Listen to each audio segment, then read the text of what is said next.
The Chicago Bears continued their draft day preparations by attending more pro days, looking at more potential picks for the players to pick at the number 9 spot.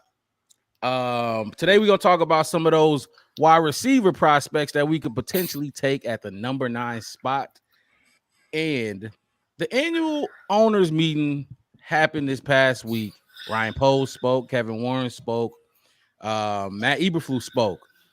We're gonna take a look at some of the interesting comments that were made by Ryan Poles and some of the rule changes that was implemented after those owner meetings convened. All that right after this.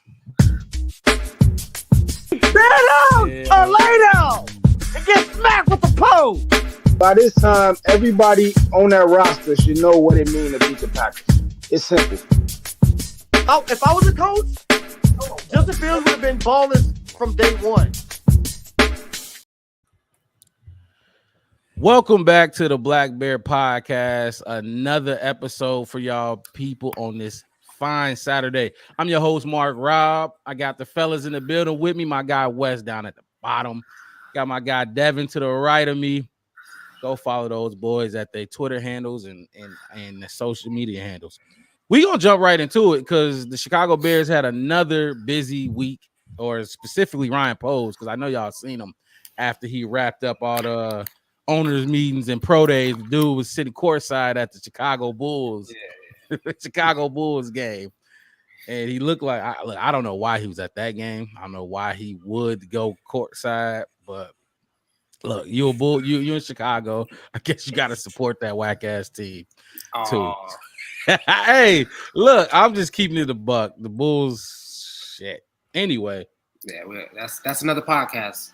We're gonna jump right into it. Like I said, Ryan Poles held a press conference, and it was the first time he was speaking in person. You know, since the Justin Fields trade happened, he released a statement. About 30 minutes after it went down that day.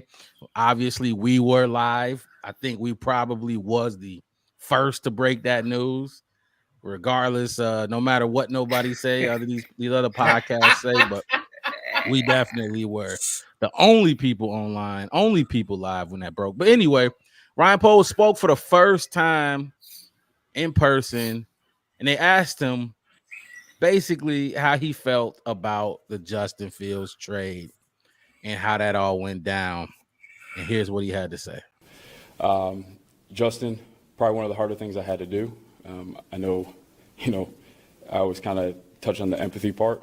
Like having that conversation with my own son was hard. His jersey's up in his room. So it kind of puts that into perspective of how difficult those moves are. But really felt like that was best for our organization and best for Justin. I said that at the combine. I want to do right by him. We did that. We had a really good conversation. I actually went to Flus's house, and we had that conversation together with him over the phone. And again, one of the harder things we had to do, but I thought it was necessary for us heading in the right direction.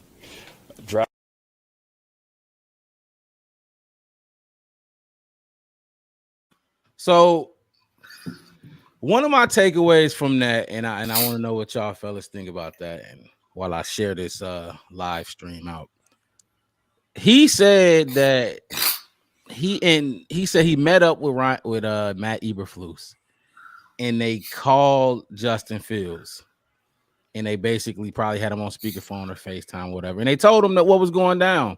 My thought is, I'm pretty sure they are like Justin and his agent was like, hey, the list of teams we would like to be traded to. If you do, trade us. Pittsburgh, another team, whatever his list looked like.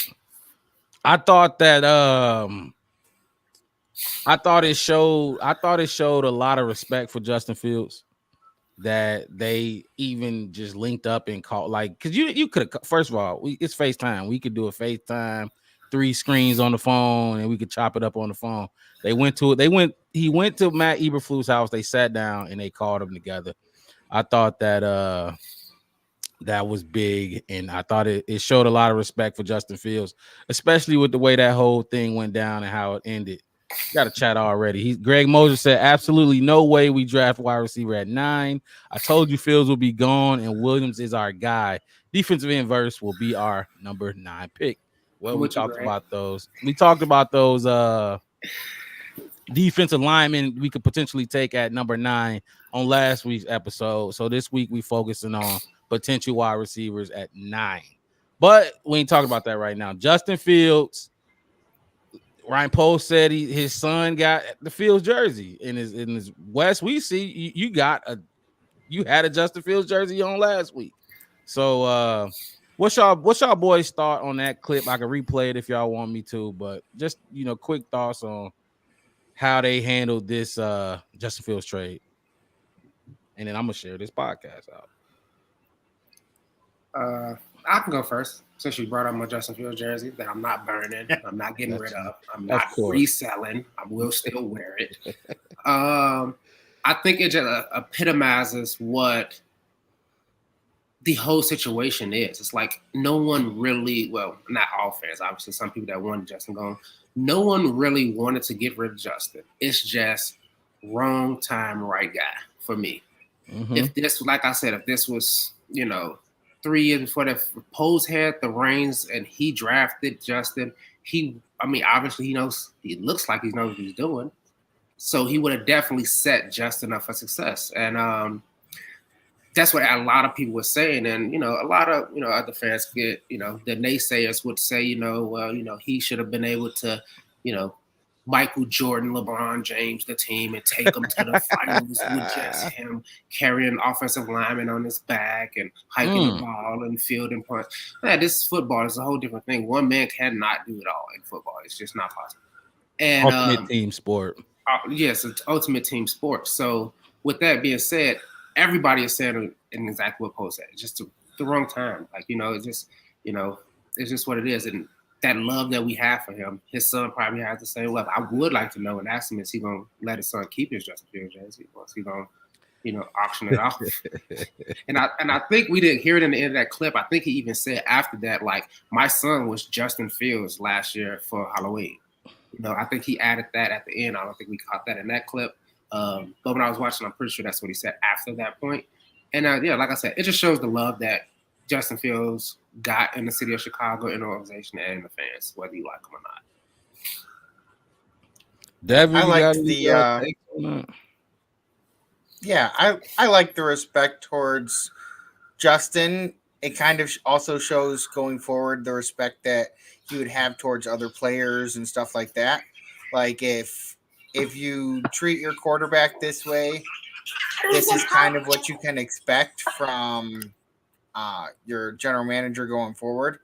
So I think that's a good thing to have, having that general manager that like wants what's best for his players, and maybe not necessarily the smartest team decision to make like a lesser trade to help out the player. But It does show, like, we spend so much time these days talking about how the sport is a business. It's a business. It's what we look at for all of these sports right now. And it's like, this is one instance that I can think back on and say, he didn't think with a business mind specifically. He thought with more empathy than most other people do in his situation. And that was very interesting to see. I think you hit it. I think you hit it right on the head. I know a lot of people when they disagree with how this whole thing went down, they would like to say, "There's no way in hell Ryan Poles is passing up on a pretty decent pick just to do right by Justin." And I've been hearing a lot of people like hammer that home, like there's no way in hell he was doing that. But I always say, like, you don't know. Like, Ryan Poles is different from any GM we've had in the past. Like, the way he's operated this team is totally different. I mean, just the fact that he is building through the draft, and we only got 4 picks this year, but if you go back and look at our team, all of our star players, we drafted them. They're homegrown. I remember at one point with the Bears, I think this was John Fox's last year. We had the most players on our team that were not drafted there. And the Green Bay Packers had the least amount of players on their team that were not drafted there. So Ryan, like I said, Ryan Poles is, you don't know. He could have turned down. I'm sure he ain't turned down no third round, no second round. He's not doing that. But I mean, fifth, sixth, whatever, a sixth round this year, because our sixth round is next year. But something like that, yeah, hell yeah, he's turning that down because the relationship with Justin is way more important than that. And with this next clip that we got to play up, he speaks about how the timeline, it wasn't just about business with Justin, and you kind of hear it more in this next clip. Ryan Poles was asked, why didn't Justin work out in Chicago? And this is what he had to say. Why do you think it didn't work out? There's a lot to unpack there. I think, if you go through the whole deal, like in the very beginning, I think that was a choppy start, rookie year. And then when I came in, we had some cleaning up to do, which then delayed another year of adding talent and supporting. And then just in terms of the game, I feel like he was making strides and improving. The problem is, and it's really, and that's what I try to explain, it wasn't Justin versus one of these rookies, it's really the timeline and how much runway that you have, because really to get a guy up off the ground, you need to support him with as much talent as possible. And then that flips, because then they take so much cap space, which is a good thing if you get to that point, but then they have to be the reason you start winning. So then it's harder to add the talent, around them. And you can look around the league and it happens a lot. And really the teams that can sustain success through that period, I think, do a really special job. Right. And I actually like that clip more than the first one, because the first one I feel like he's just like, yeah, look, my son like Justin, so I don't dislike Justin. We love Justin. We just had to do what we had to do. That clip, I feel like he was even more honest, because you couldn't hide from the question. They asked him, why didn't Justin Fields work out in Chicago? And I know we all don't disagree on this topic, but like he said towards the end, that runway, you draft a rookie quarterback, and a lot of people didn't want to put much stake into the fact that you reset that quarterback clock. Obviously, Ryan Poles put a lot of stake in resetting that quarterback clock. He said, you have to be, at the end of the day, you have to be the reason we're winning.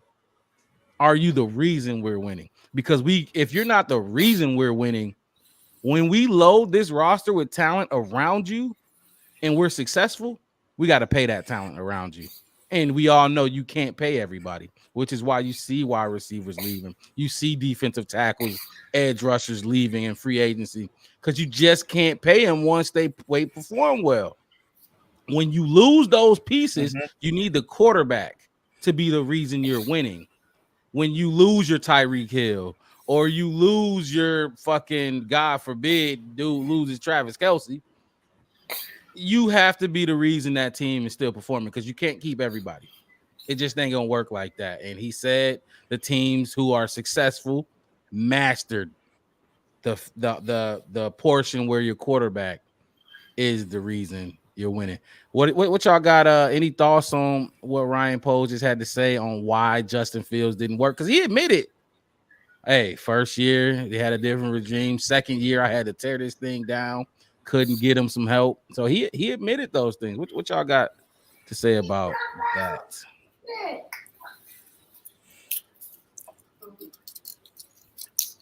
I like that he took responsibility for some of it, because he kind of came through saying, like, yeah, I get it that, like, we couldn't get him the talent he needed that second year, and because we were doing our rebuilding thing and we had to clean some stuff up, he kind of felt like he took on some of that responsibility, whereas other GMs might just say, yeah, he was drafted by a different regime. They sucked. They didn't get him any help. And we had to just pick up the pieces. But he kind of came in there and kind of went about it in a different way.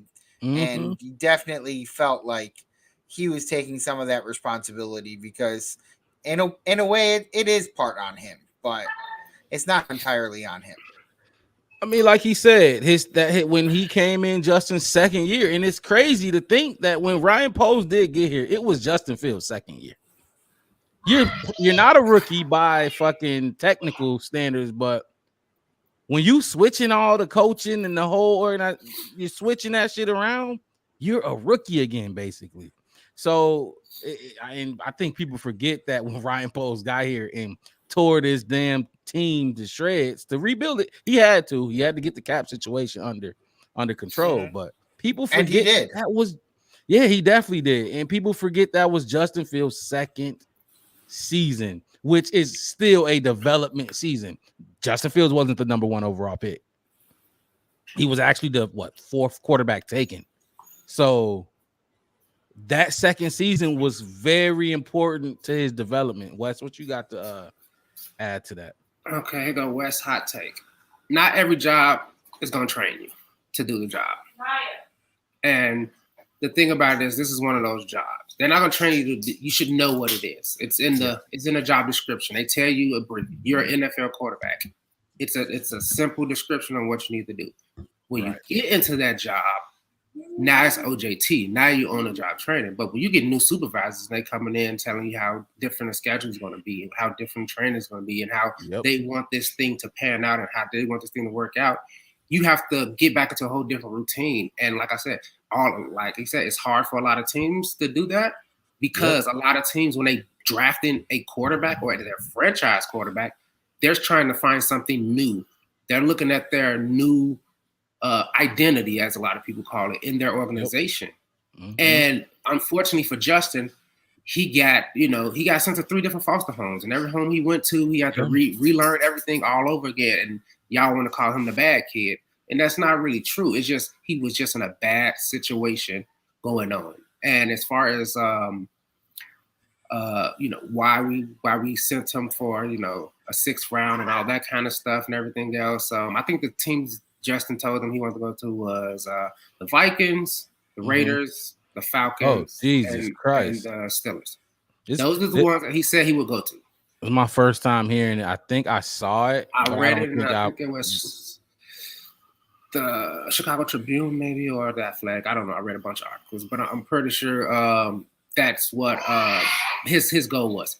Okay, let's just obviously we're gonna send him to the Vikings. The Vikings. That's really what when you said the Vikings, I'm like, really, Justin? Come on, man. The reason he wanted to go, and I know why he wanted to go to the Vikings, because he wanted to be with the other Justin. Yeah, but come on, man. I mean, so you can stomp on, so he can talk shit to us every two times. Right. Of course. So that was obviously not going to happen. But that's what he would have played at. He could have played. He had a good chance of playing there. The Falcons, obviously. Well, we know that's where everybody thought he was going to go. That's where he's from. Right. He would love to go home. The Raiders and the Steelers, 2 franchises that are similar to the Bears. They're not our fan base, as they would try to equalize them to. They're not us. But they have really good fan bases and a really good organization. And he would get to play. So that was it. That was it. He wanted to go somewhere where he can really start over, but still feel like he was at home as he felt in Chicago. And I think that's what, Dick kind of threw that whole justified way. As far as Pose is, I mean, without saying it, he pretty much said we F Justin from the beginning. And unfortunately, that's what it was.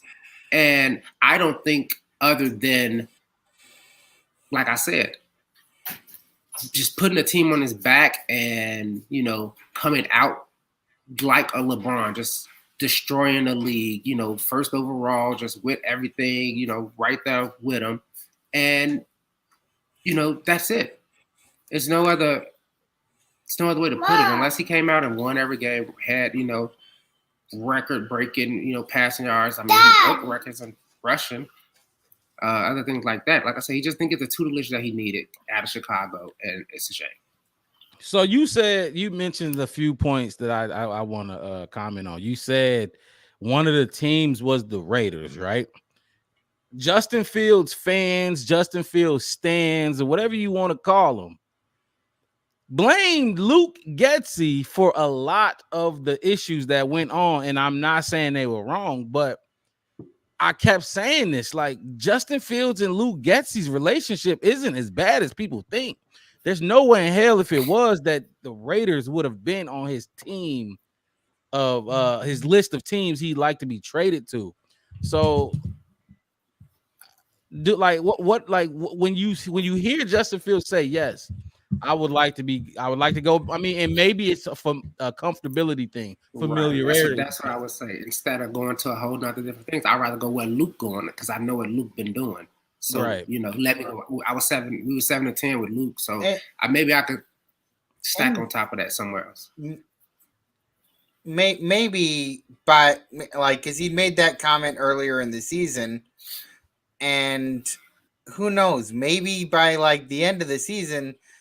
He made the comment about not being able to feel like himself early on in the season, but maybe the two of them towards the end of the season, they'd gotten onto a bit better of a page. Maybe not to the desires and hopes of some of the other people in the offense and stuff like that, which might have been why he was let go.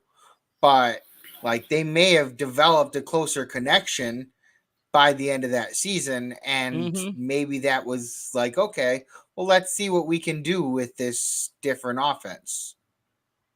Yeah, I just think that's very interesting, because do you think Luke? Because Luke, I'm sure if Luke wanted Justin, he could have pushed to get Justin in Las Vegas, right? I would. Who say he didn't?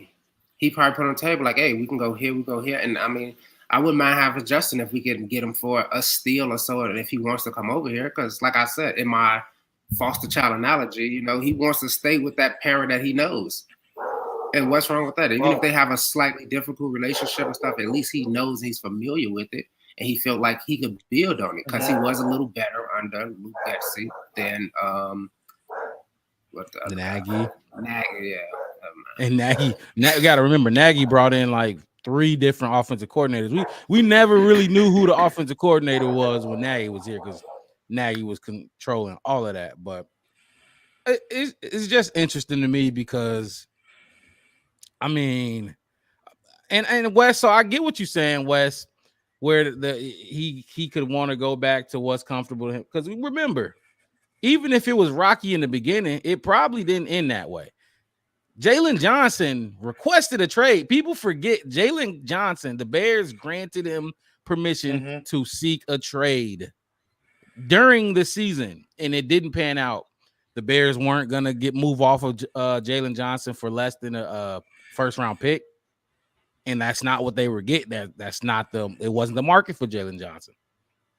Ended up re-signing them, and now they one big happy family. So things can definitely change, especially like we just heard Ryan Poles say. Justin did get better. He did improve down the stretch. So, Luke Getsy and Justin Fields' relationship probably improved as well as Justin's play improved. One thing I hated about that whole thing, and I get it, you're never too good to learn something new.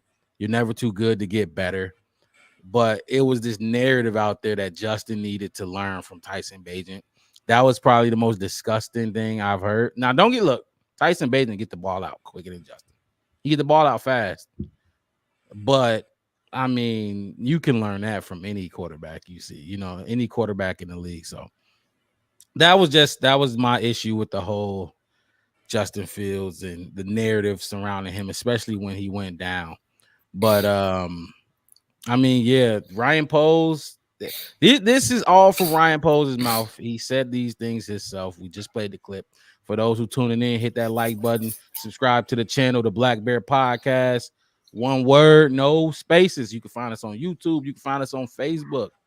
Preferably, go ahead and subscribe to the channel on YouTube to help us get some exposure. Ryan Poles in the owners' meetings. Do y'all got anything else that y'all want to add to this Justin Fields trade that went down? Because I know it ain't gonna leave us alone all season. Justin Fields is going to be tied to this team for at least the next 2 years. So maybe longer. I think longer. Yeah, maybe maybe even longer. Until Caleb eclipses, it's gonna always be even. I mean, when I say eclipses, I mean NFC Championship, Super Bowl appearances. It's still gonna be like, well, Caleb's better. They could have had Justin. They lost. They got bumped in the wild card, but Justin didn't get them there. We don't hear that. It's how our fan base has always been. We still talk about McMahon, so. And last week, for those who watching didn't catch us last week, we are live every Saturday just to have an open discussion about the Chicago Bears and the direction of this football team, and just recapping the past week, Monday through Friday that the Bears had.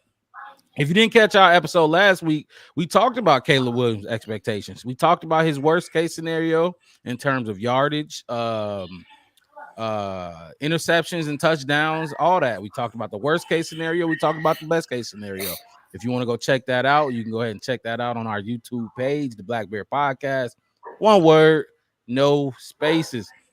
This week, we're not talking about Caleb Williams. Although Ryan Poles was asked about Caleb Williams at these owners meetings, and one of the things they asked about Caleb is what's the vibe that he's getting from other people about Caleb. And he basically said they don't like him, they love him. He set it up just like that. He paused. He said they don't like him, pause, they love him. Try to do whatever theatrics he did.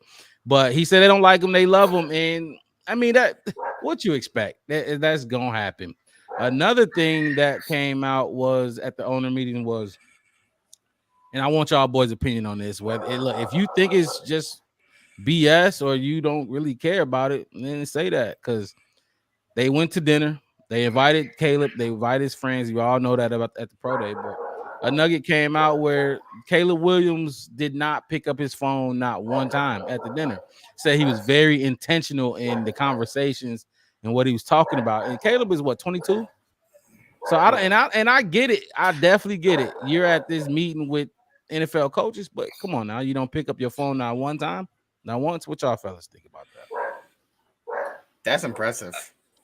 I have some trouble with that myself sometimes, and if I'm really invested if I'm really invested in the people, a lot of the times I can kind of get into it and kind of just forget about my phone.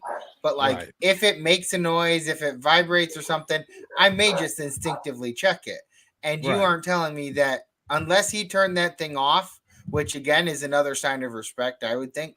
Unless he turned that thing off, if it didn't go off and he didn't just immediately reach over to pick it up, that shows something.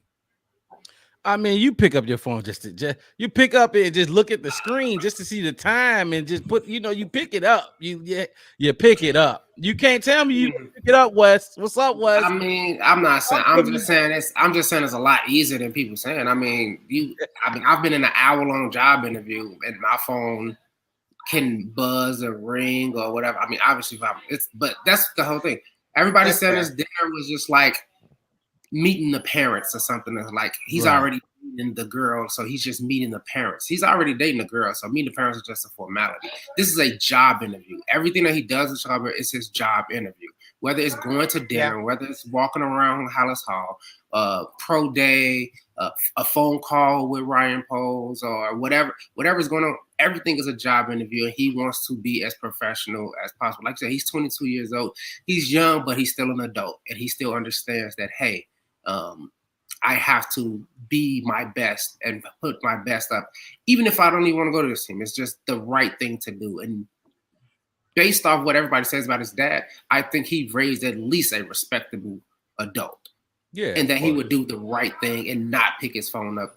And then on top of that, as they said, half his friends was at the dinner. So if his closest friends are at the dinner, who's he picking up his phone for? If my parents and my closest friends are sitting right at the table for me, the other people are just, your phone dry as shit. Yeah, like it's like nobody that is really important because my homies here, my parents is here, and if something does come up, hey, if it's an emergency, his dad like, hey, we need to leave. You know, auntie got sick. Okay, Caleb, we all rise and go handle family business. His friends say, hey, man, look, hey, such and such just got in a car accident or something like that. It happened. I'll go handle it because we are mutual friends. You have to stay here and handle your business. His world was right there at this table.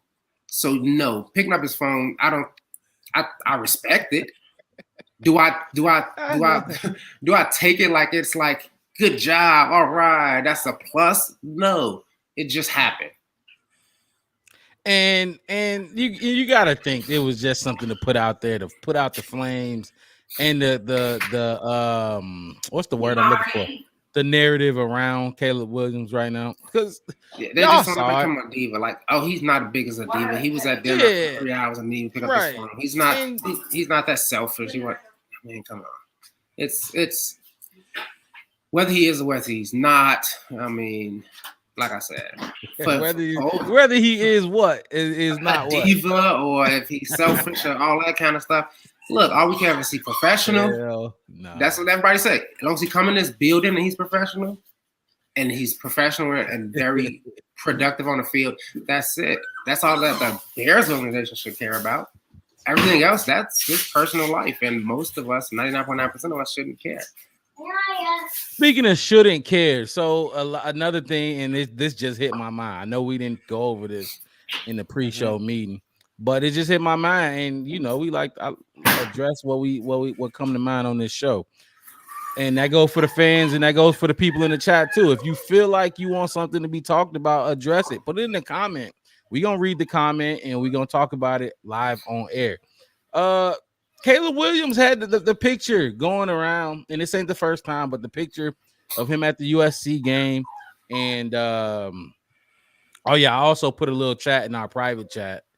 Okay. What was it? Well, I just lost my train of thought. Oh yeah, he was at the USC game. My bad. He's at the USC game, and the picture that him holding his phone up, the pink case, the pink wallet, the pink fingernails, and people said the pink lips, but I mean that's he's a light-skinned dude. That's how light-skinned dudes get. I mean, we know it. You know what I mean? Come on, man. You know how light-skinned dudes get. They just light-skinned. I got a lot of light-skinned homies. Look at pink lips. Like, hey, man, come on now. But and I know for me it's different. It's not an issue, but if to sit here and act like it's not different, and maybe former athletes just didn't feel comfortable enough to be themselves. You know what I mean? Whether you wanted to wear, like Chase Claypool was at the fashion shit in France. You know, people was talking about what he was wearing with a little handbag or satchel or whatever. Maybe people didn't feel comfortable enough to be out there, but it's different in Chicago. We haven't had a quarterback or let alone a player. This ain't Dennis. This is like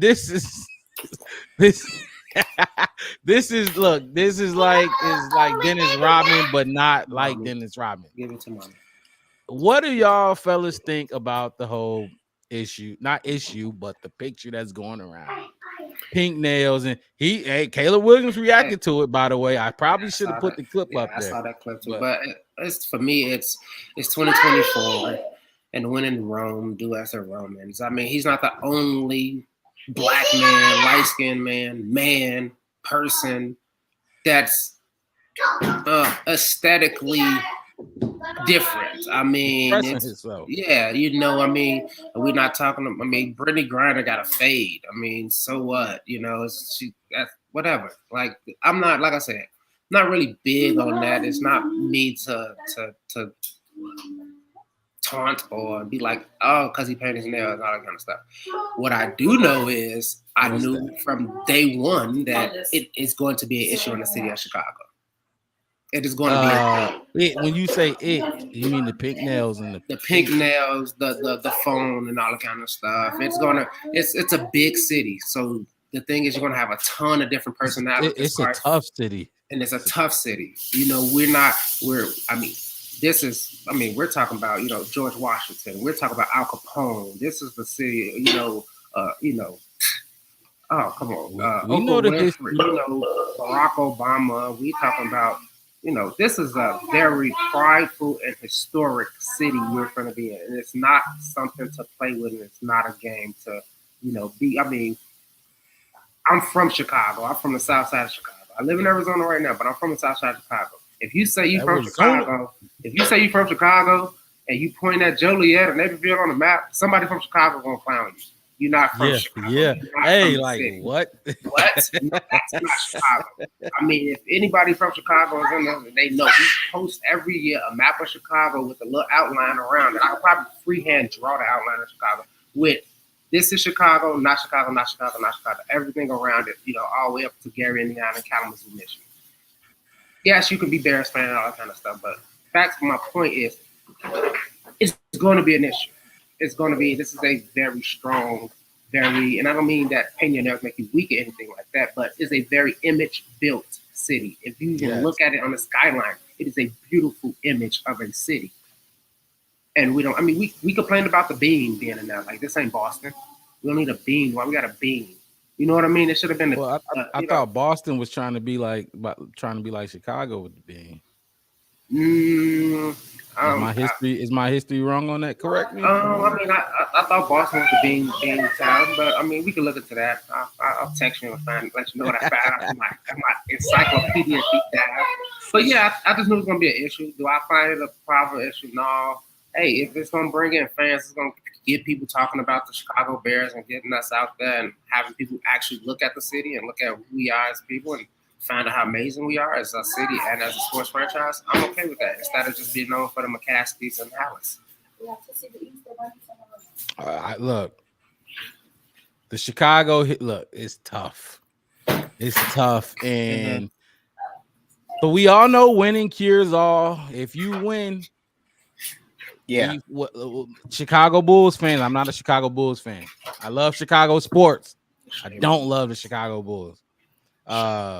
Chicago Bulls fans fell in love with Dennis Rodman, and like they didn't care. It was to the point where Dennis, do what you need to do off court so you can do what you do on court. Like whatever you gotta do outside of this, do it. Do it as long as you ain't committing harm to people or doing, right. When you show up on this court, we need that. So whatever you got to do to bring that, we need, and that's probably gonna be the same thing for Caleb. I think the only reason that it has a difference right now for Caleb is like before, like with Dennis, he kind of like he started in the NBA before he kind of like started doing obscure things in his free time and stuff. So it's kind of like it was more like we knew his on-court performance and stuff before he really kind of like threw people for a loop with what he was doing outside of the game.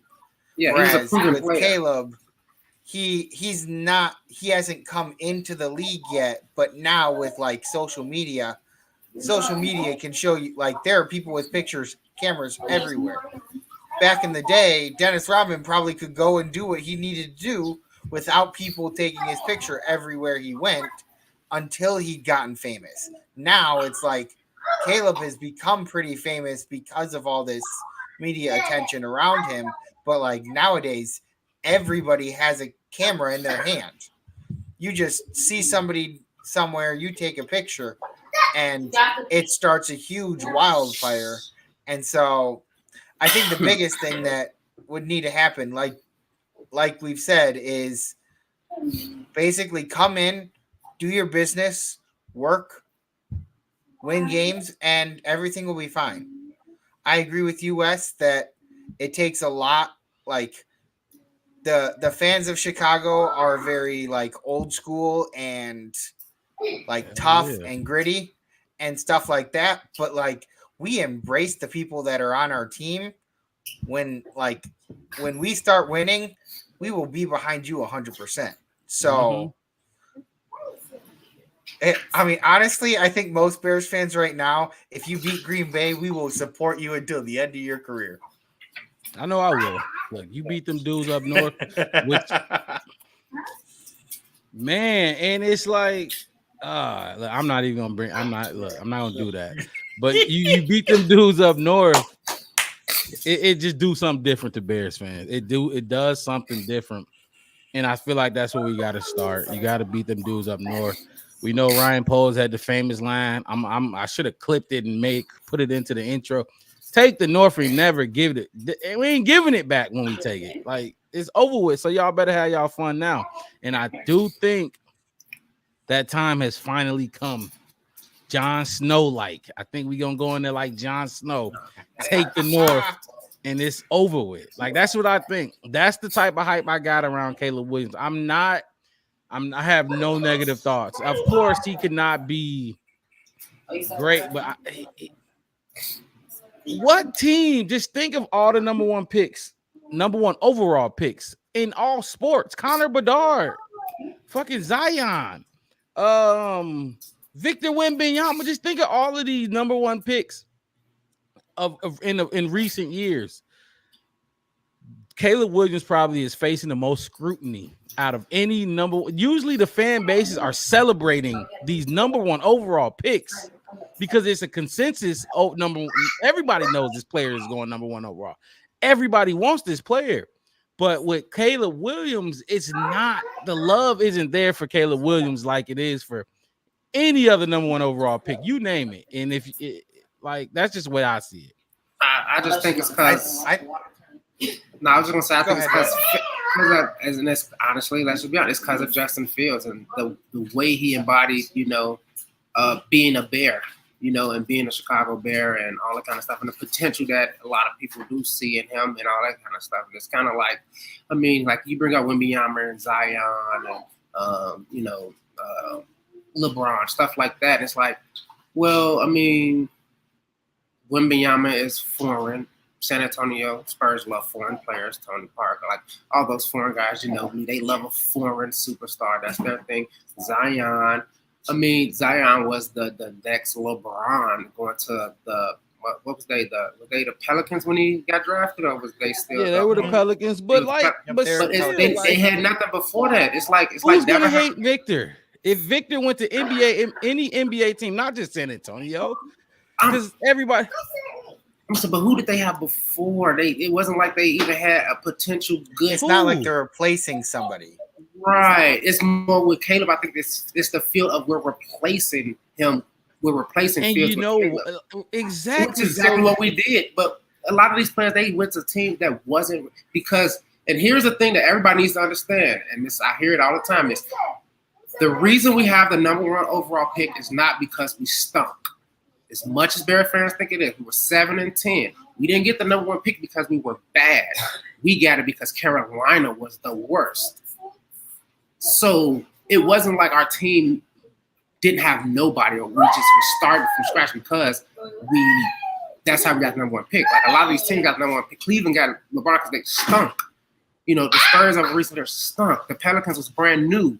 Like they never had really nothing before that. So bringing them in, it's a lot better. Well, the Pelicans had Anthony Davis there. They had Anthony Davis. I think they had Julius Randle there, which Julius Randle is a dog in New York. Anthony Davis. Now, Anthony Davis was questionable. Oh, come on. Anthony Davis was better with the Pelicans than he is with the Lakers. I'm going to just say that. I said questionable. I didn't say what he is. I thought he was too. I trust him. I love Anthony Davis. Don't get me wrong. He's one of our own.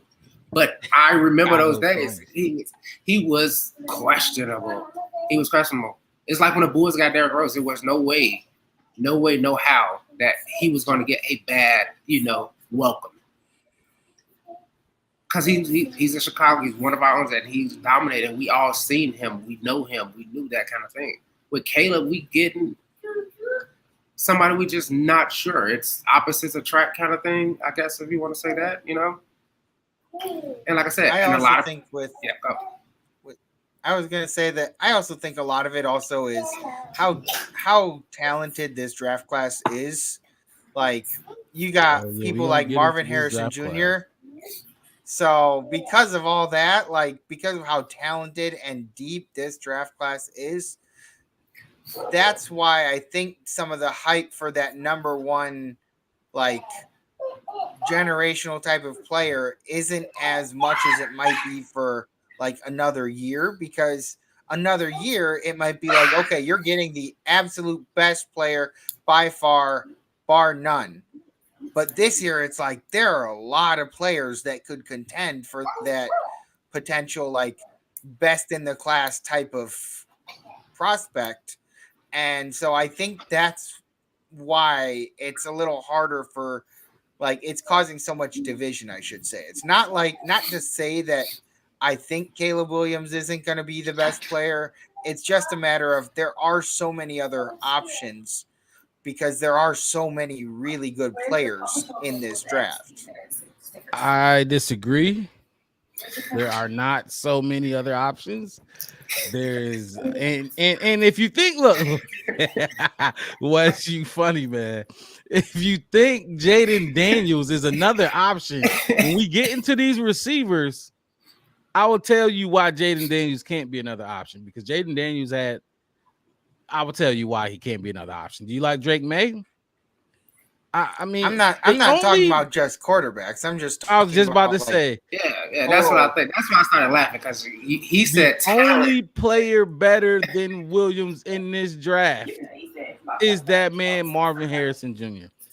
And his quarterback is why you need a quarterback to give Marvin Harrison Jr. the ball. So, I mean, yeah, but we don't got to talk about importance and value at position. We know quarterback is more important than any other position on the team. So you got to get that position right. I love these quarterback conversations. I love the Justin Fields versus Caleb versus this versus that, because it gets not just our mind working, but the chat mind working. We got some chats coming through. It sparks debate. It definitely sparks debate. And that's the thing about Caleb. That's what he's gonna do. That's why I'm okay. Yeah, that's why I'm okay with Caleb Williams and the nails and the phones and the lip gloss and the dresses and all that. It's gonna spark conversation. Like I said, if that's what he want to do, if he wants to get to Chicago and never paint his nails again and come in Army fatigue and Marine Corps scarlet and gold, I would love it. Don't get me wrong. You know what I mean? It don't matter to me. All I care about is what's going to be successful for the Bears on the field in Hollis Hall. That way, when I go outside and I got my blue and orange on, and I can walk around with a smile, and somebody come over and they're gonna say, "You should paint your nails." I got 3 daughters. Trust me, I can find some nail polish. You say you got 3 daughters? Yes. How many little ones in the kingdom, if you don't mind? It's 4 total. 13-year-old daughter, 9-year-old daughter, 4-year-old daughter, 12-year-old stepson. Oh, you got a 13-year-old daughter.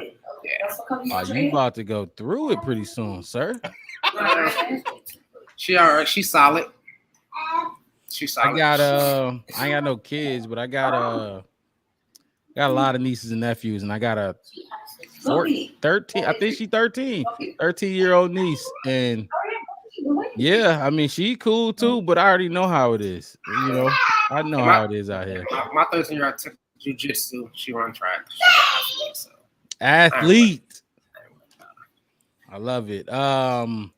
So yeah, I mean, if you're just tuning in, we're just wrapping up Ryan Poles and the Chicago Bears.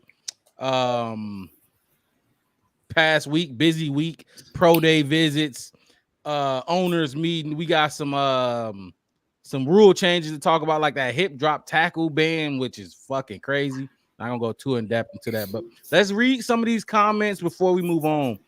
You already know my guy Destin Posey. He said, with what he said about Andy Reid, what if Reid leaves KC? He won't want to coach him. Clarify that. I don't know what something else. Is that who is him? Coach him? Yeah, I don't know what you mean when you're referring to Andy Reid. And what if Reid leaves KC? He won't want to coach him. I don't. He also said, I don't like how cocky Caleb Williams. Do y'all think Caleb Williams cocky? I believe cocky is a cop out that people say when they just don't like people.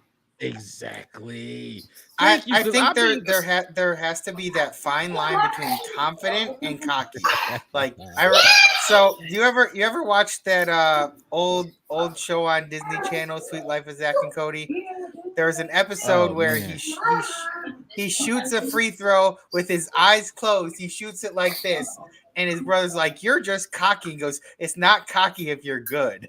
And I always think of that comment whenever I hear the word cocky get brought the whole Disney Channel Nickelodeon thing. That's kind of like weighing heavy on my heart right now with all the news that's been going around. So first of all, him shooting that free throw, I'm gonna just touch on that. Shooting the free throw with your eyes closed, with your hands covered behind you, that is cocky. We all seen it before. We've seen Jordan do it. We've seen LeBron do it. Wes, that's not cocky. If you close your eyes while you shooting the ball, is that not cocky? That's not confident. That's cocky as hell. That's cocky. Patrick Mahomes, I mean, on a no-look pass is cocky. That's different. That's deception. That's deception. He's not closing his eyes. Now, if he closes his eyes, he's not doing it to be for a spectacle there. Yeah, it's deception. It's a look-off pass. You know how it go. Like in basketball, look off. It's a no look. A no look. Come on, man. If he closes his eyes and throw that ball, hell yeah, that's cocky. That is cocky. That I don't know, man. I've always had an issue with that. That cocky, confident. People that are cocky is I can do this. I'm great and I'm all this. And he closes his eyes and he shoots it and misses. If they go out there and they talk themselves up and they ain't that good. Cocky is coming up to the pickup game in full Jordan Red Bulls attire, leg sleeve, wristband, with two chains, and stinking and missing almost and not playing good. That's just you being cocky. You coming out here saying what you're not. Paying homage. You paying homage. No, man. I'm just saying that's cocky to me. Is if you're like you just said on the Zach and Cody thing. It's not cocky if you're that good. If you're really that good, come on. Primetime Sanders was cocky. Oh, look, Primetime will tell you he was cocky. Listen, because he's that good. He can say what he want to say. That's confidence. I'm glad we talked about this. Put y'all examples of cocky. Give us an example that you would say is cocky, and we gonna talk about it, and we gonna talk about it on air because this is crazy. Cocky and confidence is a thin line. I've been called all my life. I was called cocky, and I always said no. It's just confidence. So I don't like the whole cocky narrative either. So if you're good at it, or if you're right about it, you can be. I mean, it's in the definition of the word. It's like I'm confident that I can say that we're going to draft Caleb Williams. Is that me being cocky as a Bears fan because I got the number one overall pick and everybody's saying we're going to do it? No, I have the educated knowledge that this isn't, or I have the talent to do it, or I have the size to, like that's confident. Being cocky is saying like, you can do something that you obviously can't do. It's that dude that can't be. But that's basically saying you shoot for the stars, you're cocky. Like if I got a lot of faith in myself, I'm cocky. I think I can jump across this bridge. But if you keep doing it and keep making not making it, it's just like, this, that. But I can. I know I can. And nobody seen you do it. That's you just being cocky. You just saying it. Whatever. You did. Whatever. You always say you do something. Somebody brings something up like, man, I shot a half-court free throw yesterday. It's like I could do that every day. I could do that always. Like that's just being cocky. Confidence is I practice doing it and I know I can do it, and that's how it is. I just think if you're really good at something, showing off how good you are at something cannot possibly be cocky. I think I like I said, put it in the chat if y'all got an opinion on cocky versus confidence. Give us an example. Put it in there. We got a lot of content to get through for y'all today. We got the receivers coming up. We're gonna look at some footage on these top guys and then just break down some of these top receivers. But if y'all can't hit that like button, subscribe to the channel, the Black Bear Podcast. One word, no spaces. You can find us on YouTube. You can find us on Facebook and Twitter as well. The Black Bear Podcast, one word, no spaces. We literally spent an hour talking about Ryan Poles and the pro days and the annual coaches meeting. But that's what when you talk about that quarterback position, you can literally go on a tangent and snowball into so many different avenues. Another thing that went down at the annual coaches meeting is rule changes. The rule changes. We had some rule changes, and they try to do this every year. The competition committee get together, whatever, and they all vote. The owners vote, the coaches, whatever. They all vote on rule changes. And we actually had some the tush push, I think, this year. Yeah, they tried to ban the tush push. Didn't happen. That didn't work. Maybe down the line, it looked like a rugby scrum. Yeah, but Eagles got cocky. They got too cocky with the tush push. I was just saying the Eagles got cocky with the tush push. I mean, it didn't. They weren't successful in banning it. Some people wanted to, but some actions were banned, like the hip drop tackle. For y'all who don't know what the hip drop tackle is basically the only way to do a hip drop tackle for real is if you're a defender behind, and this is just my opinion. If you're a defender that's behind the ball carrier, because if you're in front of them, you're gonna run through them. If you're on the side of them, you're gonna run through them.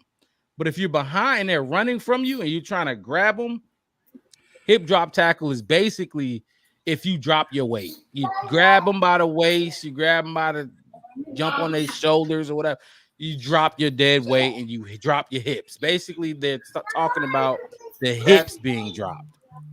That's interesting because I was reading something that was saying that part of the hip drop tackle was also putting your weight on like the backs of their legs when you drop it. So that is a result of the hip drop tackle. So when you do drop your hips and drop your dead weight, most of the time you drop your weight on those ball carriers' legs and knees and twist it up. And you're a big man. Those are massive dudes. Imagine fucking Montez Sweat grabbing you on your back and your legs get caught underneath Montez Sweat, and crazy. It's been happening. So the hip drop tackle is banned. I don't agree with it, me personally. There are NFL players that do agree with it, and there are some that don't. But me for being a former middle linebacker, I find it hard to tackle a human being, very athletic. These aren't just regular people. Don't think you can just grab them and pick them up and stop them in their tracks. No, they're trying to get to the end zone, and they're strong. They train too. I find it hard to be able to tackle them without, putting some dead weight on them. Yeah, you can, hold them up until you get some help to come bring them down, but sometimes it just don't work that way. Hip drop tackle, y'all got any thoughts on the hip drop tackle before we move on to another rule change? So you can go ahead, Wes. Oh no, I was just saying, just remind me of hand checking in the NBA. It's like what you expect me to do to defend. Like just flail around and like it just makes it's like you said, we are humans, and it's like certain things you just can't control, and you're trying to do a job. If I'm trying to defend, I'm not finna look like like an NBA woman to just go back side to side like a crab with my hands just flailing to my side, and I can't put my hand out there, and the same thing like with the hip drop tackle. It's like I understand like when they outlawed the horse collar, that was something that was unnatural. It's like you're reaching up, and that's not tackling at all. Grabbing somebody with one hand by the back of their pads and pulling them down. That's not tackling at all in no format. But I've had a few of those in my career. So to to ban something that is a portion of, and like you said, it only can happen if you're trying to tackle from behind. So it's like saying, hey, if an offensive player gets by you, give up on the play. Yeah. Because if you just have to go behind them, and they stop or whatever, and it's going to be one of those flags that I guarantee you no matter what side of the ball you're on, no matter what team or what kind of fan you are, whatever, you're going to see that flag go up. You're going to see that little yellow thing that said, for hip drop tackle, you're going to be like, oh my effort. Hey, it's just going to ruin the game. And then they're going to, it's one of those things that's going to take away from what the sport is. So, I mean, I get it, player safety, but at the same time, it's like, you playing football. If you're scared of crashing a car, don't drive NASCAR. One of the things, a couple of things that I wanted to talk about real quick is I've seen a few people say that, I can't remember which player it was, but there was a player that commented on the ruling for it, saying this is now the third type of tackle that they've banned that wasn't the one that the players were wanting them to ban. Like, they've banned 3 other ones that were not causing as many injuries, and now they're dealing with the one of the few ones that is left is causing injuries, but you can't get rid of it because then you wouldn't be able to tackle anybody at all. And it's like it makes it tough because it's almost like there are certain instances where they're not actually advocating for player safety, they're advocating for like lesser defense. And if we're gonna go that route, which I don't think anybody really wants, you'll just lose too much like viewership and fan base. So I'm not thrilled at the concept of what they're doing. I wish they would have taken the players themselves into consideration a lot more than, say, going to the ownership, because the owners aren't the ones that are out there playing the game and putting their health on the line and stuff like that. They're just sitting back making the money off of these other players that are playing the game. So I would think that going to the players first, if you're looking to make rule changes and stuff like that, talking to them about what do you think is okay, what do you think should be outlawed and stuff like that, make it so that the players are safer from the players, not from the ownership, because that doesn't really make a whole lot of sense. And my thing is, let me get my camera back up there. My thing is with these rule changes, I get it. Y'all want to make the game safer. They want to make more money. And the reason I say that is because there's a lot. First of all, these players, let's get one thing straight. Whether it's concussions or leg injuries, torn ACLs, or whatever. These players, each and every one of these players would sign they would sign a contract if this is not how it works. But if there was like, hey, look, you might have some brain damage, you might suffer from CTE when you're done. It's not guaranteed, but it could happen. You might break a leg, you might do this, you might not be able to walk. As you know, each and every one of these players would do it, and they would sign that, and they would continue to play.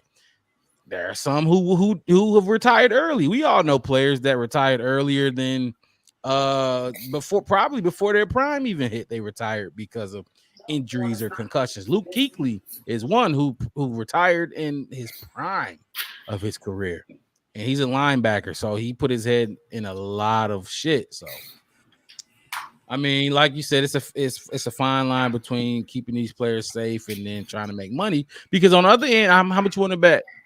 Give it some time. There's going to be an 18th game. It's going to be an 18th game. So, do you want to keep players safe for real by adding another game, or you know what I mean? So, go ahead, I was going to say that just reminded me of the whole should the NFL be played on Christmas? Because I know they played the last few years they was playing on Christmas, and I know a lot of people talking about that. And Christmas, we're playing this year on Christmas. I know, and a lot of people are not happy about a Wednesday football game. I think that it means like we're gonna, like, somebody posted something a while back that I saw that is like basically like for that whole week we're gonna have football pretty much every day. We're gonna have it Sunday, Monday. I think there's some type of like college football game going on like Tuesday. Wednesday's going to have football. Thursday's going to have football. It's going to the be college like playoffs will be going on. Yeah. I knew it was something like that. And it's like, so having so much football, that'd be great for people like me who's super into football and just watches any of it. Like hell, even today I recorded the UFL opening game for the opening of their season because I'm interested in that spring football league. And I hope stuff like that, like the USFL, the XFL, I hope stuff like that take off because I'm not opposed to watching football outside of the NFL season and NCAA season. Y'all boys know we got a lot more content to get into. We got to talk about these draft prospects at the wide receiver position. If you didn't catch our last week episode, we talked about the D linemen, edge rushers, and basically, that cream of the crop D tackle in the draft this upcoming draft. If you didn't watch that, go ahead and check that out. The Black Bear Podcast on Facebook. One word, no spaces. If y'all like what y'all hearing, we only got a couple likes, but we've had almost 15 people in the chat all at once, and we only got 2 likes. So hit that like button. Subscribe to the channel, the Black Bear Podcast. One word, no spaces. If y'all fellas ready to move on, y'all don't got nothing else to touch on. Just one more thing, that the new kickoff rule. Yes, sir. I'm glad you stopped us. That one is interesting in my opinion.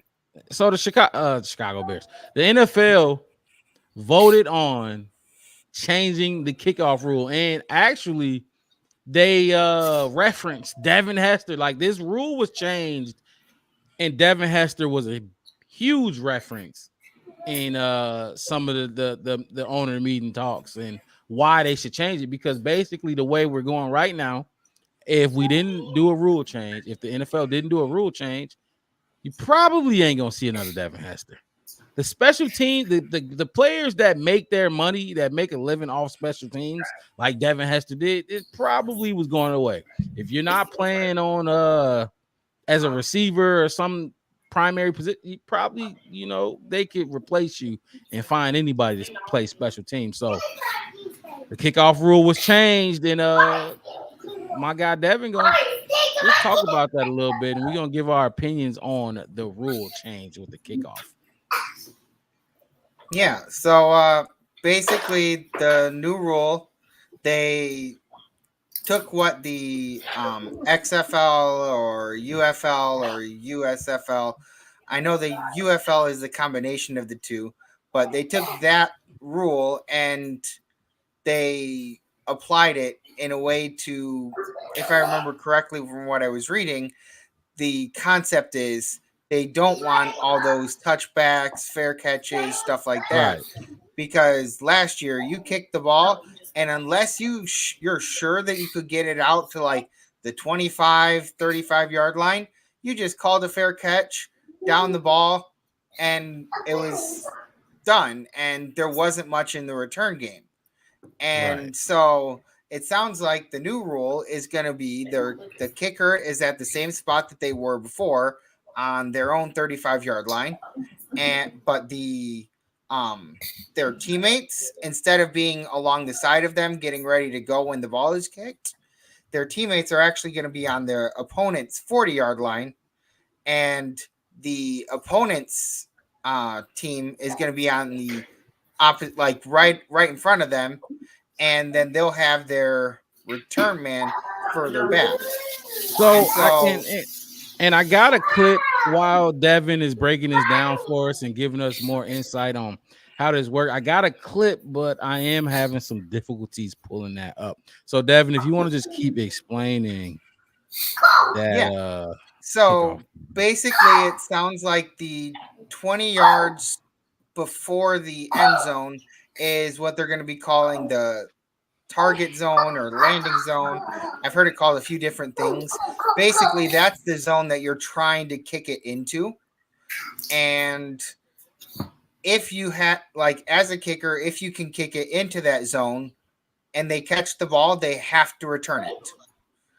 If it happens to hit in the landing zone and roll out the back of the end zone, then it's like a short distance that it comes out. I'm not 100% sure if like, because I remember there were a number of different things that like could happen. It's very complicated looking when you're looking at it, but I swear, give us a few games and I'm sure we'll kind of get the hang of it.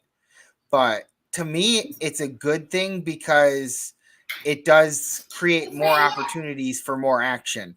Last year, I remember if I saw a kickoff happening, I could get up and go grab something to drink or go grab a snack or something like that because I knew nothing was really going to happen. Very rarely did I come back from getting that drink or snack and was like, damn, I just missed a whole bunch. Nah, at most, I missed a guy trying to run it out. He barely gets past the 35 and it was done.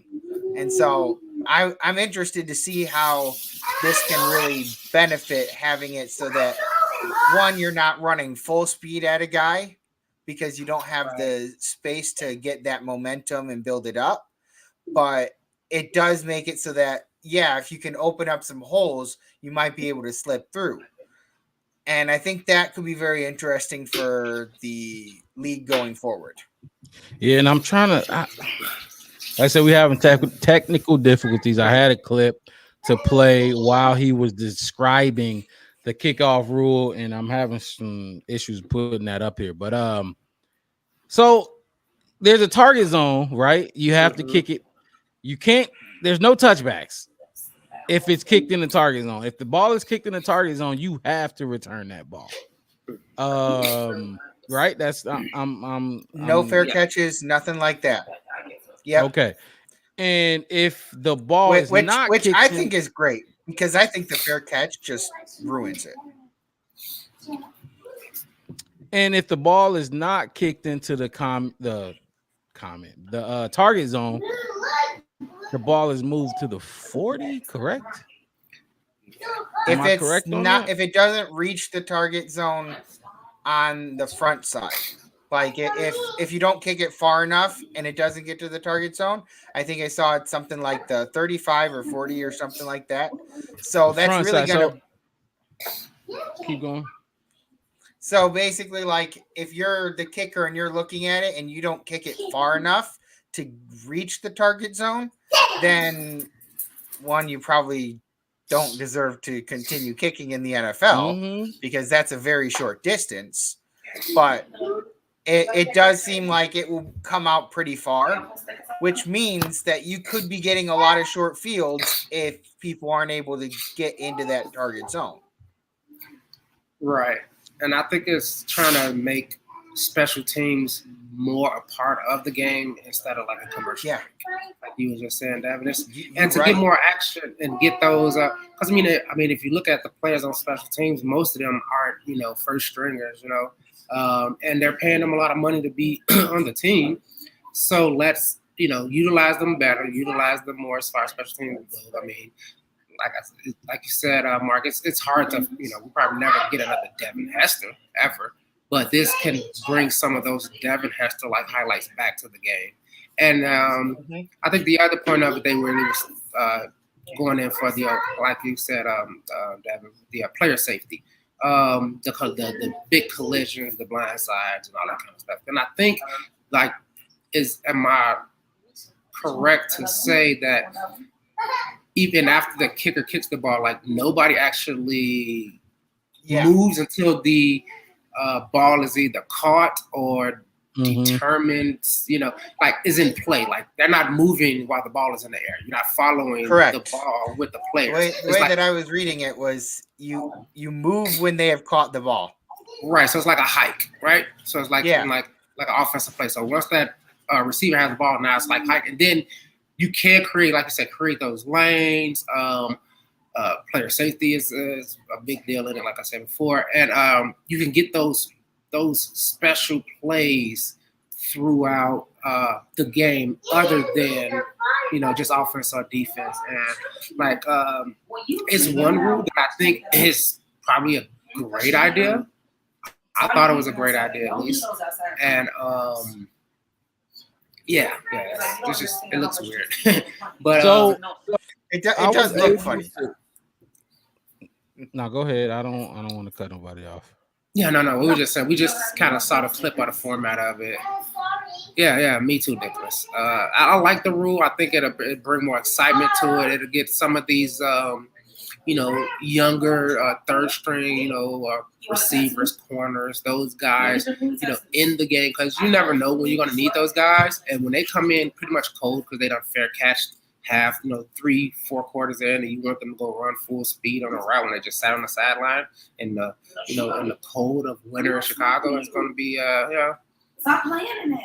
I think it's So- a great. Are you got that curtain? I was able to. I couldn't pull up the clip how I wanted to pull it up, but I do got a little visual of what it's gonna look like, and bear with me because this shit may be taken down due to copyright. I'll probably cut it out if I have to, but I'm pretty sure this clip is I can use it.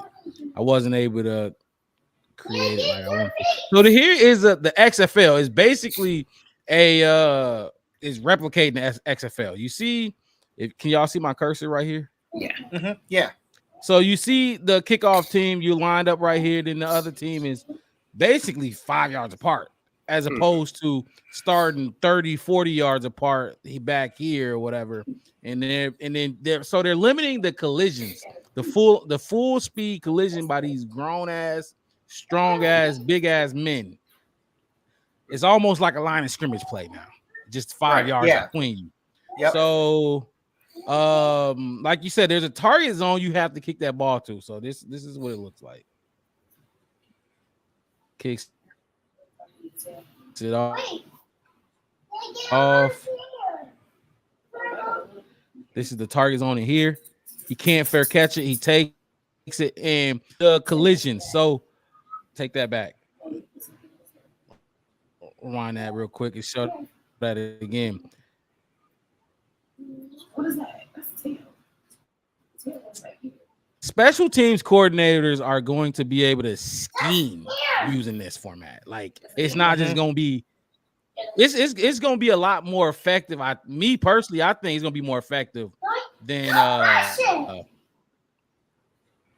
the normal kickoff rules, just because those blockers being up so close like that, and you can put jet sweeps, pitches off the kickoff, come around instead of blocking your man, come get this ball, stuff like that. So yeah, I think it's a change. A lot of the I know a lot of people were complaining about the elimination or the surprise onside kick things and all that kind of stuff. And when you just said that, it reminded me of it's not even. I think it's a better trade-off with what you just said. Like if it's 5 seconds left, you just came down, scored or whatever, and you want to kind of like, have that big play, or you're down and you finally getting the ball back, or you know what I mean, you force them into a field goal, and now if you get down and you kick a field goal, you can tie the game up or go overtime, something like that. It makes that kickoff very possible to even run it back and win a game, or get further down the field and have an opportunity now. Because we've seen those crazy. They kick the ball off to the team and they throwing lateral after lateral after lateral, back and forth, just trying to get up the field to try to make a big play or win the game on that kickoff. I think that's the trade-off. I think it's a better phase for the game than the old rule is. So I can't wait to see how it looks. I can't wait to see what we can do with it. My cousin, he on our team. He's a good returner. So he a good returner. He good at catching the ball, but I don't know about getting us some yards. We definitely got to.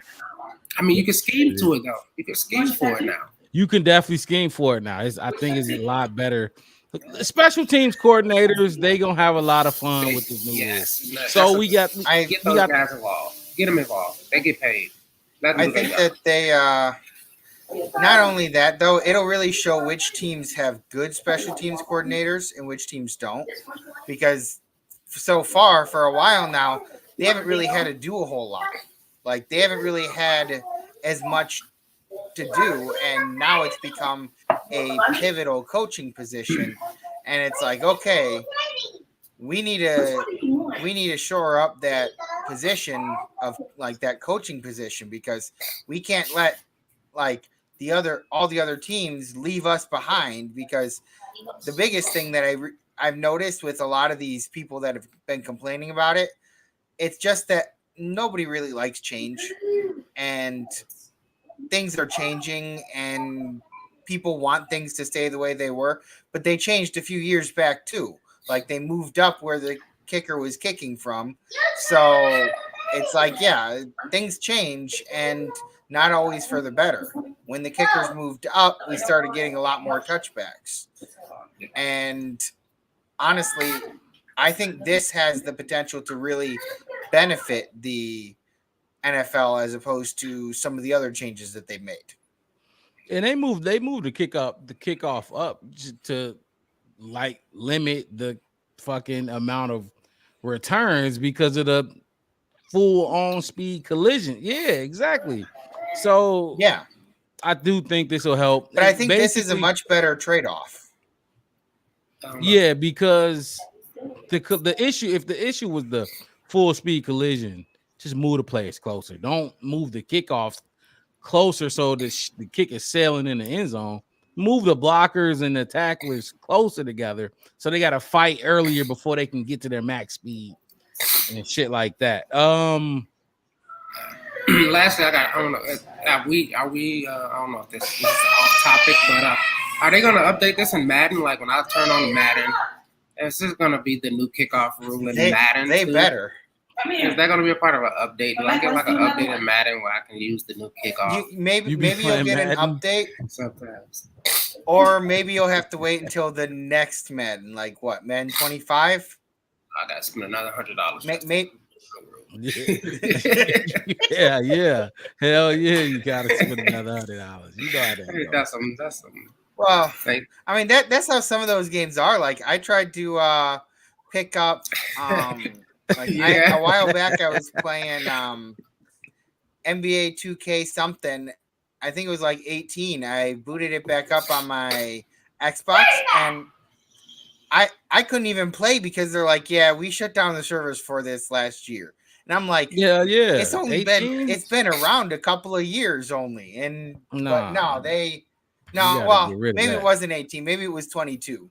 But it was still like it wasn't super far back. And I was like, yeah. It made it seem like at least before, back in the old days, you could legit buy the game, play it all you needed to.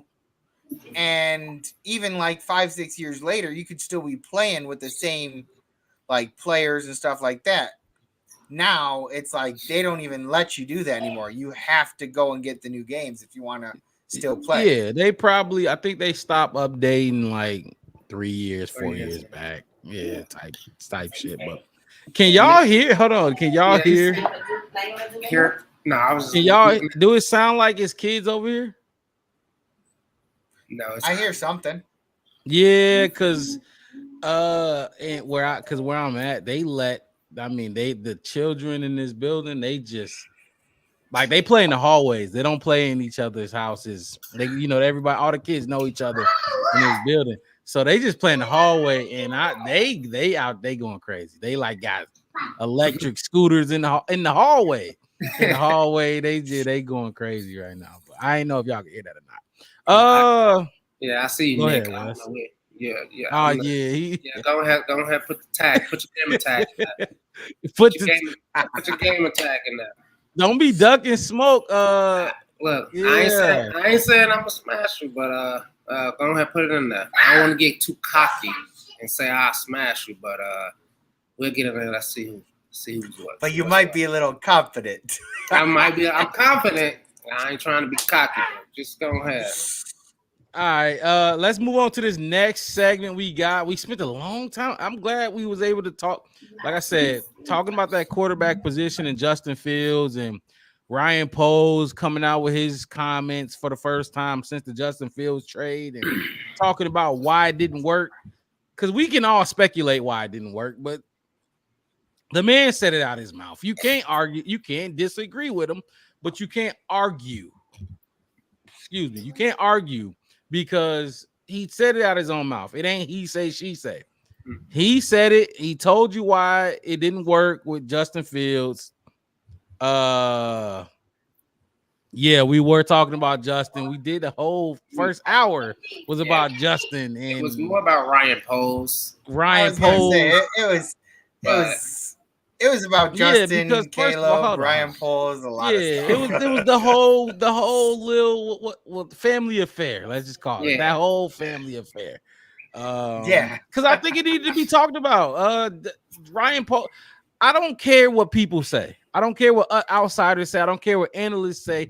When Ryan Poles finally comes out there and tells you the big question that Bears fans have been arguing about for months now and years, really, why didn't it work in Chicago? And Ryan Poles come out here and tell you what the way, because his opinion is the only one that matters. Right.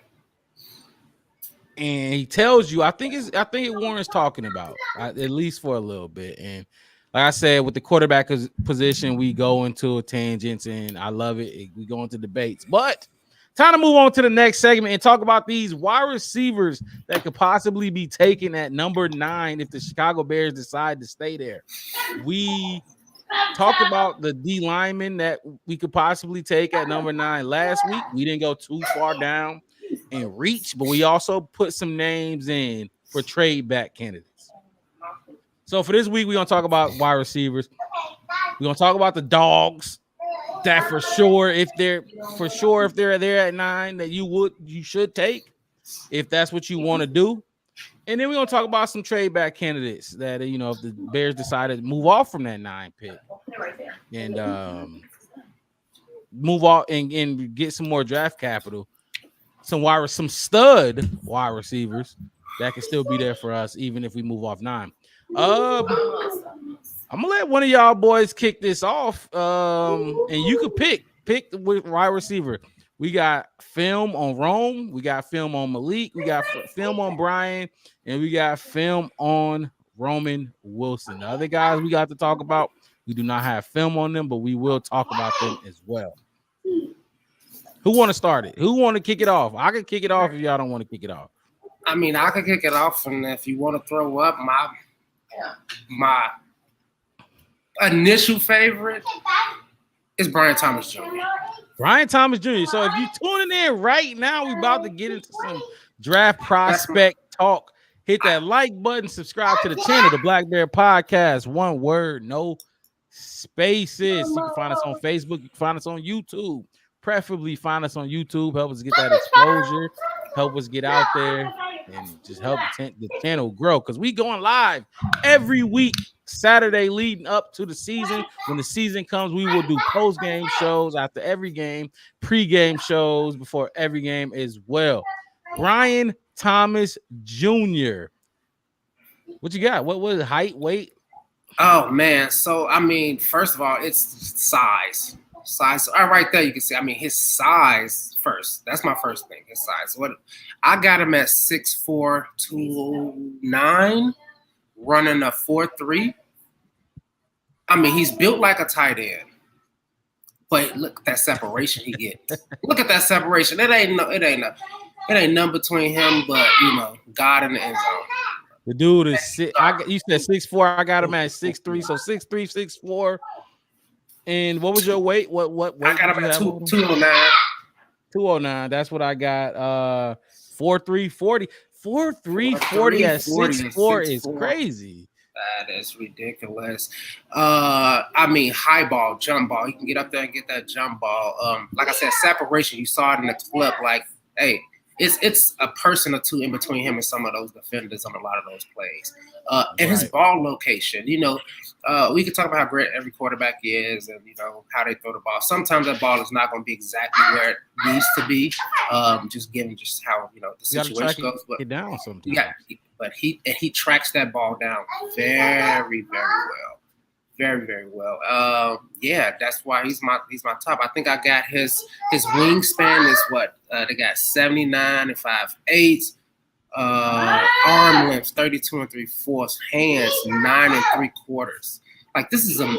This is a big man. and he is really, really good. He has to look at it. Excuse me. Yeah.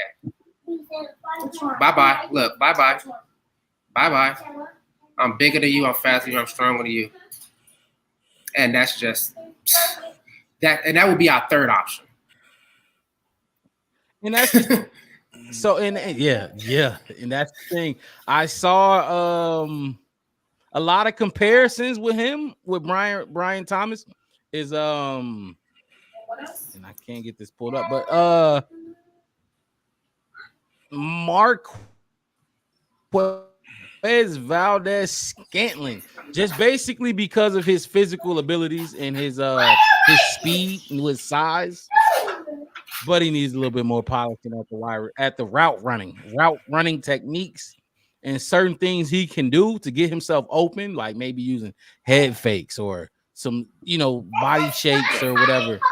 Because he's beating dudes with his speed and his size. The dude, LSU, he played on the other side of that man that we're going to talk about later, Mr. Nabers, Malik Nabers. So he played on the other side of him.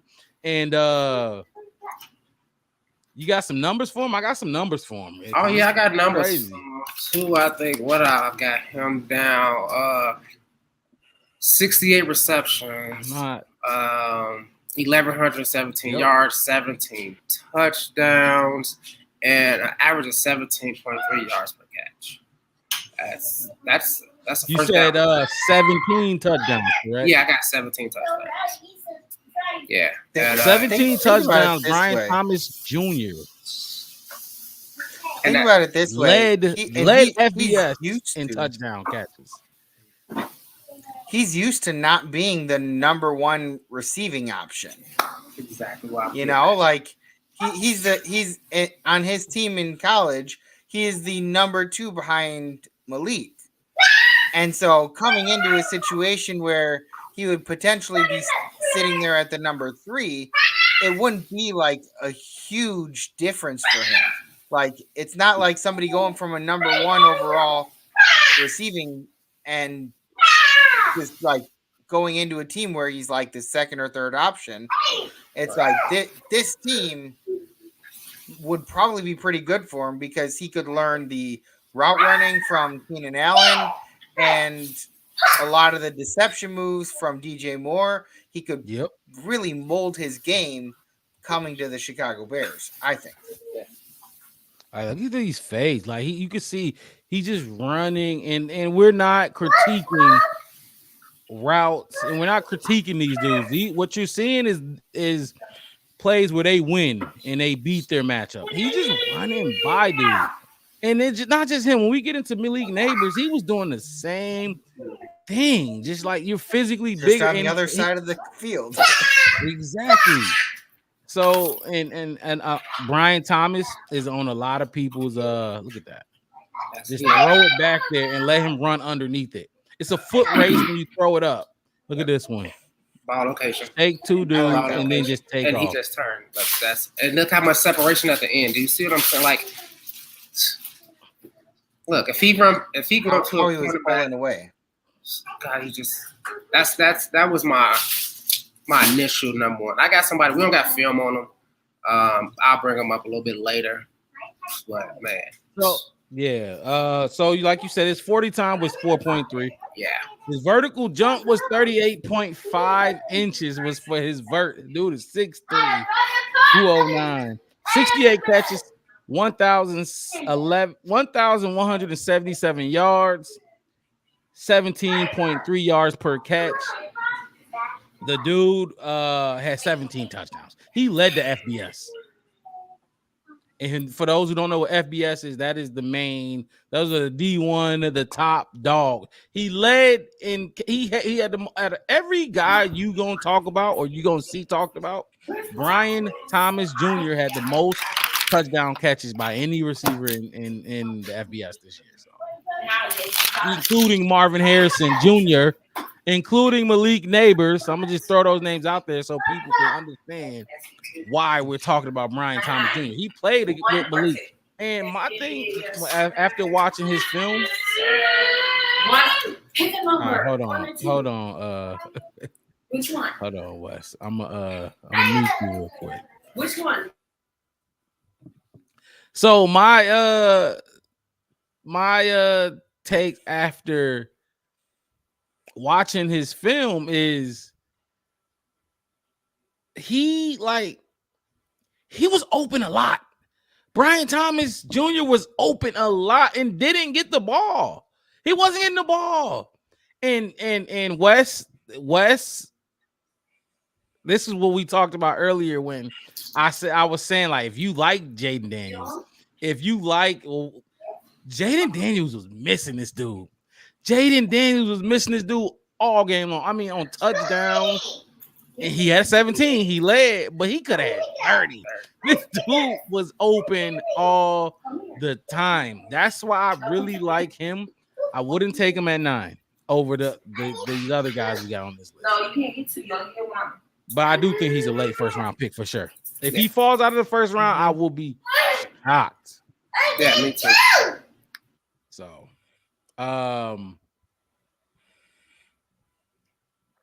Devin, if you want to, I could kick off the next guy. Hold on. Let's properly wrap up Brian Thomas Jr. Okay. Y'all got any more to say about Brian Thomas Jr.?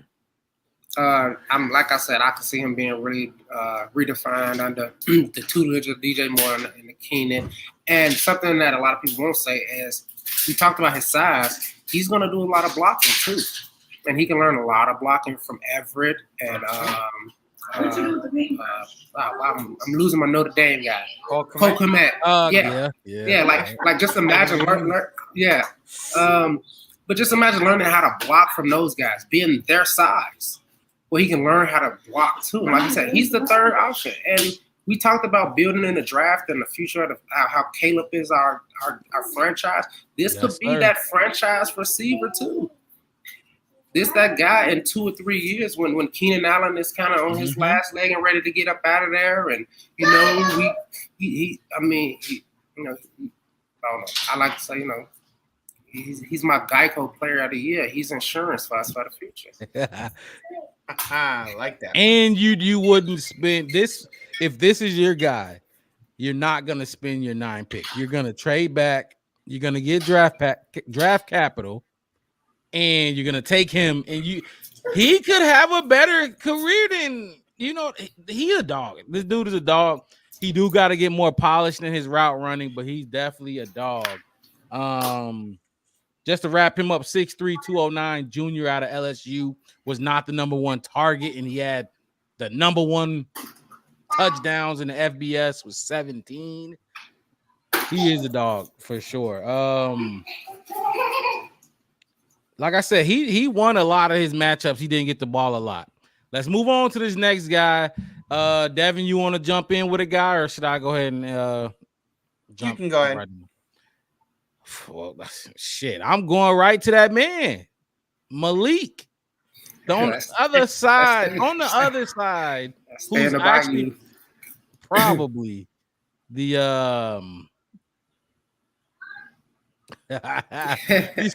you see what I'm talking about? These QB questions, they don't stop. We just did an hour on Caleb Williams, not Caleb Williams, but the whole family affair. Do y'all want to stop quickly and just say yes or no to that? I mean, if you've been watching, Wes' opinion. Yeah. Not really. Yeah, I mean, we kind of went over all of this last really, week too. So, and in short words, yes or no? No. For the most part, I've come around on him. Yeah. What's wrong, Nine? He also said, "My bad. Just want to know y'all personally." We gave those personal opinions last week.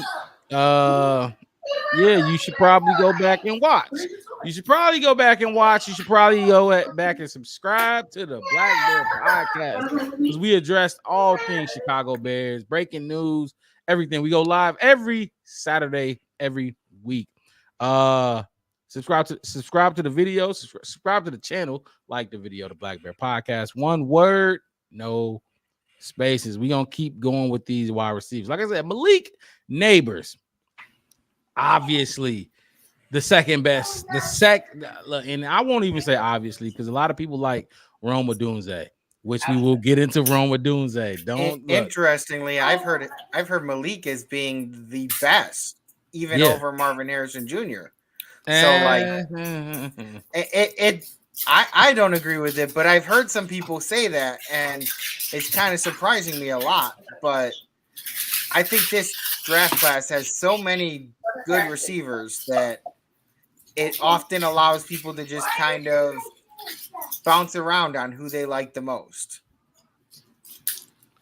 And it can come, especially after Marvin. It come down to preference or in need. Mm-hmm. What type do you need? Because Brian Thomas Jr.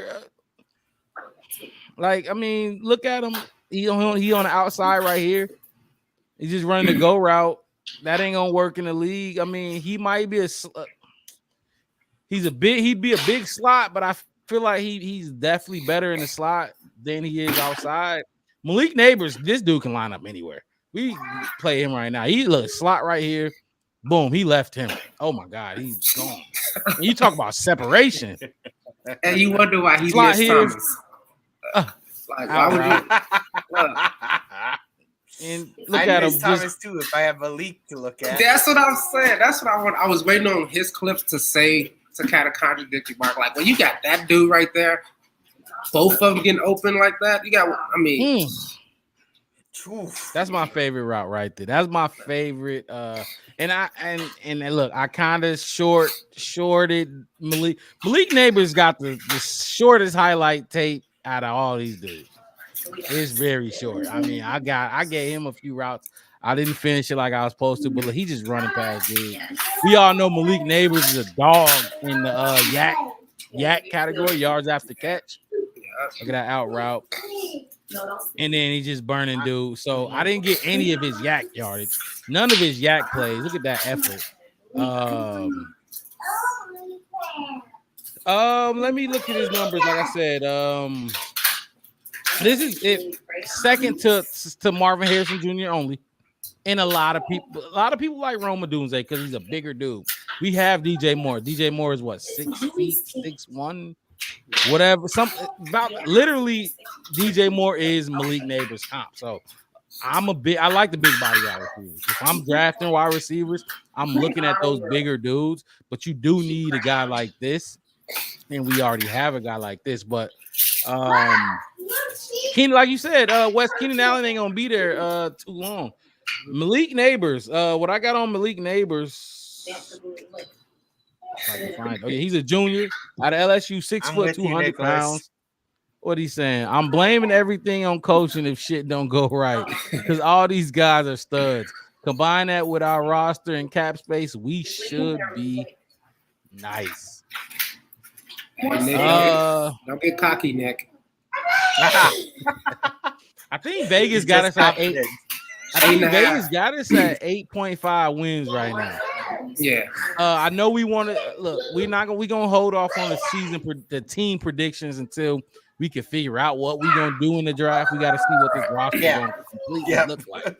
Because we could potentially get a stud edge rusher, which we don't got right now on the other side of Montez Sweat. We could get the offensive left tackle from Notre Dame, or like many options. Really, there's dogs we can get at that 9 pick, which is I think they might play a part into another win or two.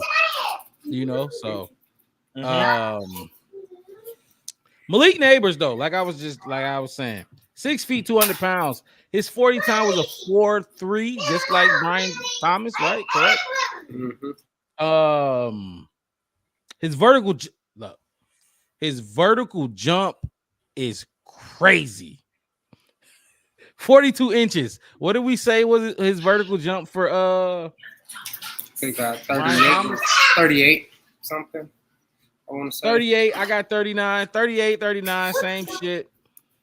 42-inch vert, and this dude is 6 feet. Brian Thomas, which naturally you're taller, you're not gonna jump as high as the little dude because you got the height.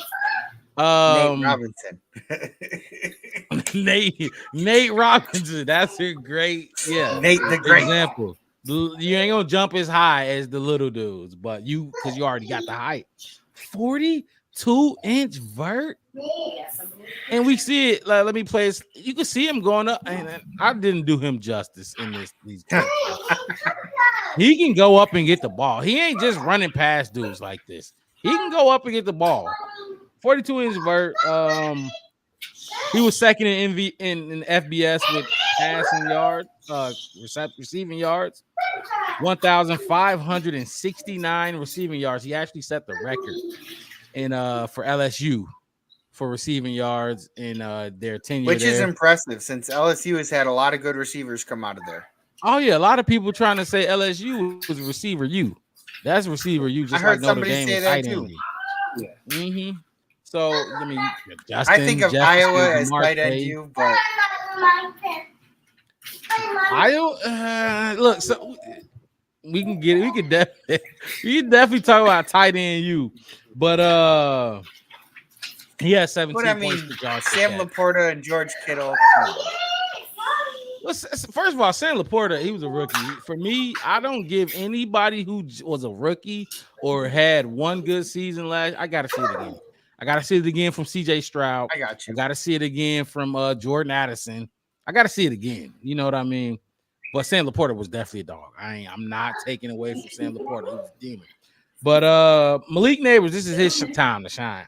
89 catches and 13 touchdowns compared to his counterpart Brian Thomas on the other side. He had 68 catches and 17 touchdowns. Malik Nabers had more catches. He doubled. He had 20 more catches almost, but he didn't have more touchdowns.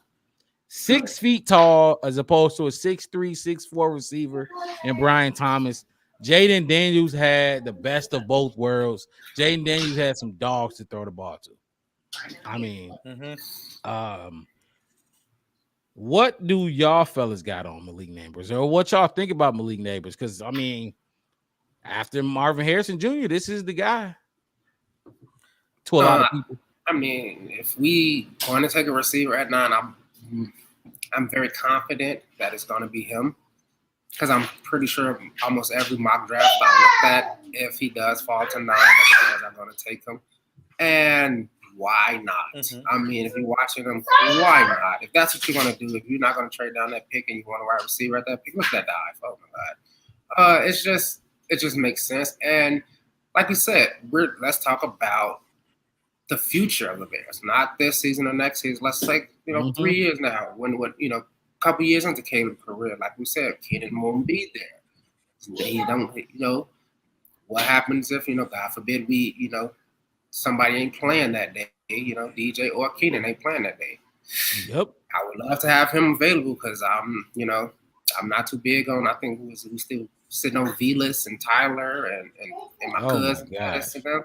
I would definitely rather be throwing the ball to him than one of those guys easily. So for a rookie quarterback, yes, hell yeah, yes, for a rookie quarterback, yeah. I'd rather have that guy right there. Look at that. It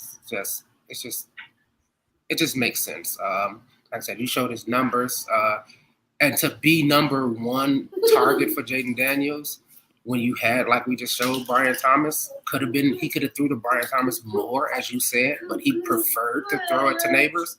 That just says something. That just says that he was that wide receiver in that room that just, he won that job. It wasn't given to him. It wasn't like, it wasn't a better option. He was just the better option. He was the guy. He was that man. So that's all I got to say on Nabers. Devin, what you got on Nabers? My perspective on that is, I've seen a lot of mock drafts having him in the 5 or 6, maybe 7 or 8, but not necessarily dropping all the way to 9. He might not. My opinion, if he's there, you take him. But the way that I've been noticing it is there's a lot of players that could go before 9 that we've been talking about that might not. And it's gotten to a point now where it's there are a lot of players that if one of them isn't there that you were hoping for, there's definitely going to be another one that you were hoping for that is there, because there's just not enough players or enough spaces before us in the draft that we're going to be able to pretty much pick who we want because there's a lot of really good players coming out. I really like him. I will say the one caveat that I have with him is all the people that are saying that he's the best wide receiver, even trying to include Marvin Harrison Jr., I look at this and say, well, but like, look at the quarterback play of the person throwing them the ball. Like Marvin Harrison Jr. didn't have a top 5 quarterback prospect throwing him the ball. Malik Nabers did. I think if we pick up somebody like Malik Nabers, we'll have him sitting in there with feeling pretty comfortable knowing that the quarterback that he gets to throw to him was also a top 5 draft. I mean, number 1 draft prospect, really, not just top 5, but like, I think that having that, like both coming in as rookies, I think having a quarterback and a rookie come in together for a quarterback and wide receiver come in together as a rookie, I think that's a good thing to have on a team. Kind of really builds up that like bond and connection with them. They're both going through these new phases in life at the same time. And they, like you said, they started off together. And see, and this is so if Nicholas Robinson said if there's a D lineman / O lineman that's just as talented as those wide receivers, we should focus on the trenches, in my opinion. Well, like I said before, we went and did a whole episode, a whole segment talking about those D linemen that may be as talented as those guys that we could take at 9. That was last week's episode. We focusing on wide receivers this week because, like I said, we could talk more about those D linemen. We haven't got to the O linemen, which me personally, I do think get this young kid a stud offensive lineman. I'm with you there too. Find a way to get another guy, one of these guys, maybe even his teammate Brandon Rice at later in the draft. And obviously he's not on this list. He's not one of the guys that we're looking at. But yeah, we talked about the D line last week. Go back and watch it. It's going to be a D lineman just as talented as some of these wide receivers. It's for sure. For sure. Maybe even more. Maybe even more talented. For sure. I had a point to hit on that you said, and I'm drawing a blank. I can't remember exactly what I was going to hit on that you said about Malik Nabers, but the fact that we don't have a top 5 quarterback anyway. We're going to have a top 5, and like Devin said, Marvin Harrison Jr. didn't have that, and he still was amazing. And Nabers did. But to caveat that we didn't know we're going to have a top 5. We're the number 1 of our picks. We have a top 5. So it makes sense, too, to go get Nabers if that's what we want to do. Because he's used to that, and he's going to get that type of attention anyway. So I think it's a no-brainer.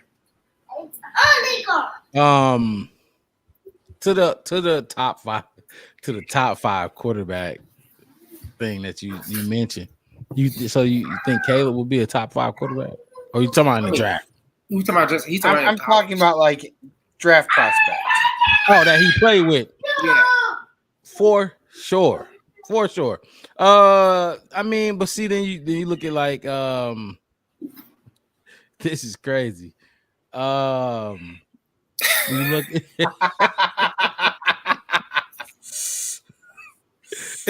and to say F them wide receivers respectfully, you must be okay with the DJ Moore, Keenan Allen, and Tyler Scott as our third guy.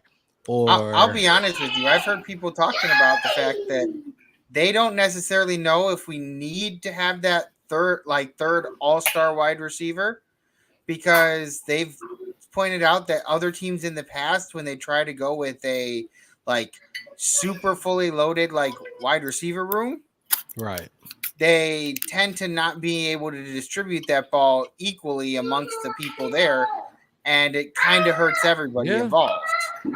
So, and who knows? But I think, like Wes pointed out, this draft is for the future.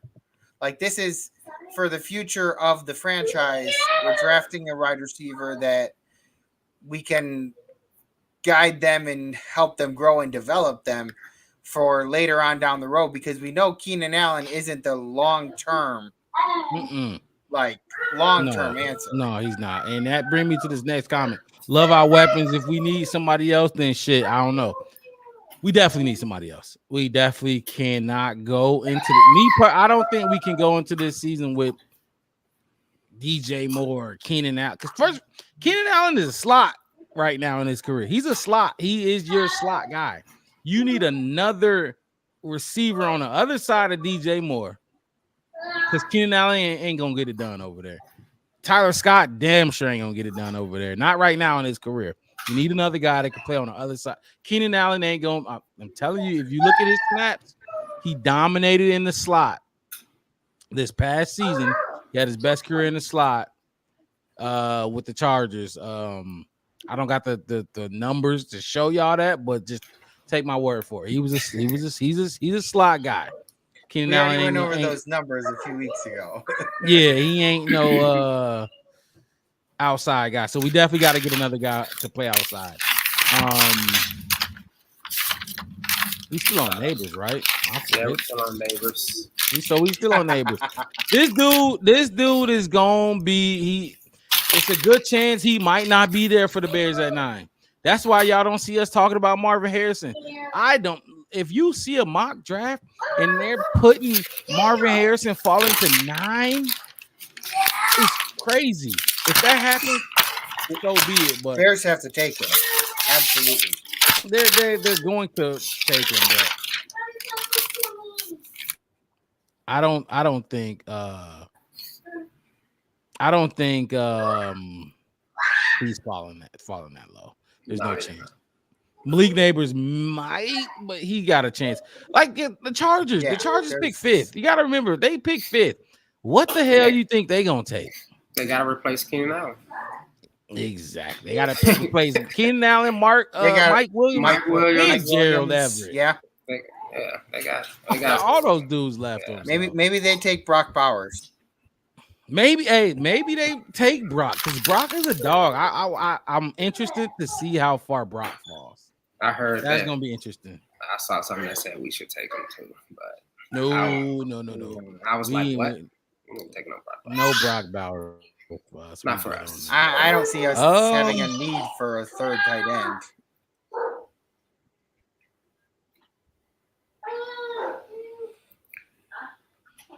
Can y'all see that comment? Yeah. That's true. Can I get one of y'all to read that out loud? It said if I had to choose between getting Sweat, meaning the Montez Sweat, or DJ Moore, a running mate, I'm getting Sweat some help on the other side. Oh yeah. So yeah. Right now, that's right now. So I think Nicholas is really gonna love that. That last part. I think Nicholas is really gonna love that. He would have loved the last episode, huh? Last week you would have been absolutely salivating over that one, man. We were honestly we we talked about some dogs last week. Yeah, so. Man. Yeah, we ain't talking about Sweat getting no help. We ain't Sweat. If today we would Sweat, if today we had to talk, Sweat need to get some help. It ain't gonna happen today. Mm-hmm. We not talking about that. No D lineman. We ain't talking about that. Anyway, next guy. Like I said, you could talk about Roman Wilson. I got film on Roman Wilson. Other than that, we will just talk about these guys. So let's just talk about Roman Wilson. Yeah, just since we got film, put him up. And should I kick it off? I can kick it off again. I mean, I can. I don't got too much on him. Like I said, I'll pull up I pull up the profiles too. Go ahead. Start with Roman. I mean, it wouldn't be bad. I see him more as if we was to trade down as well.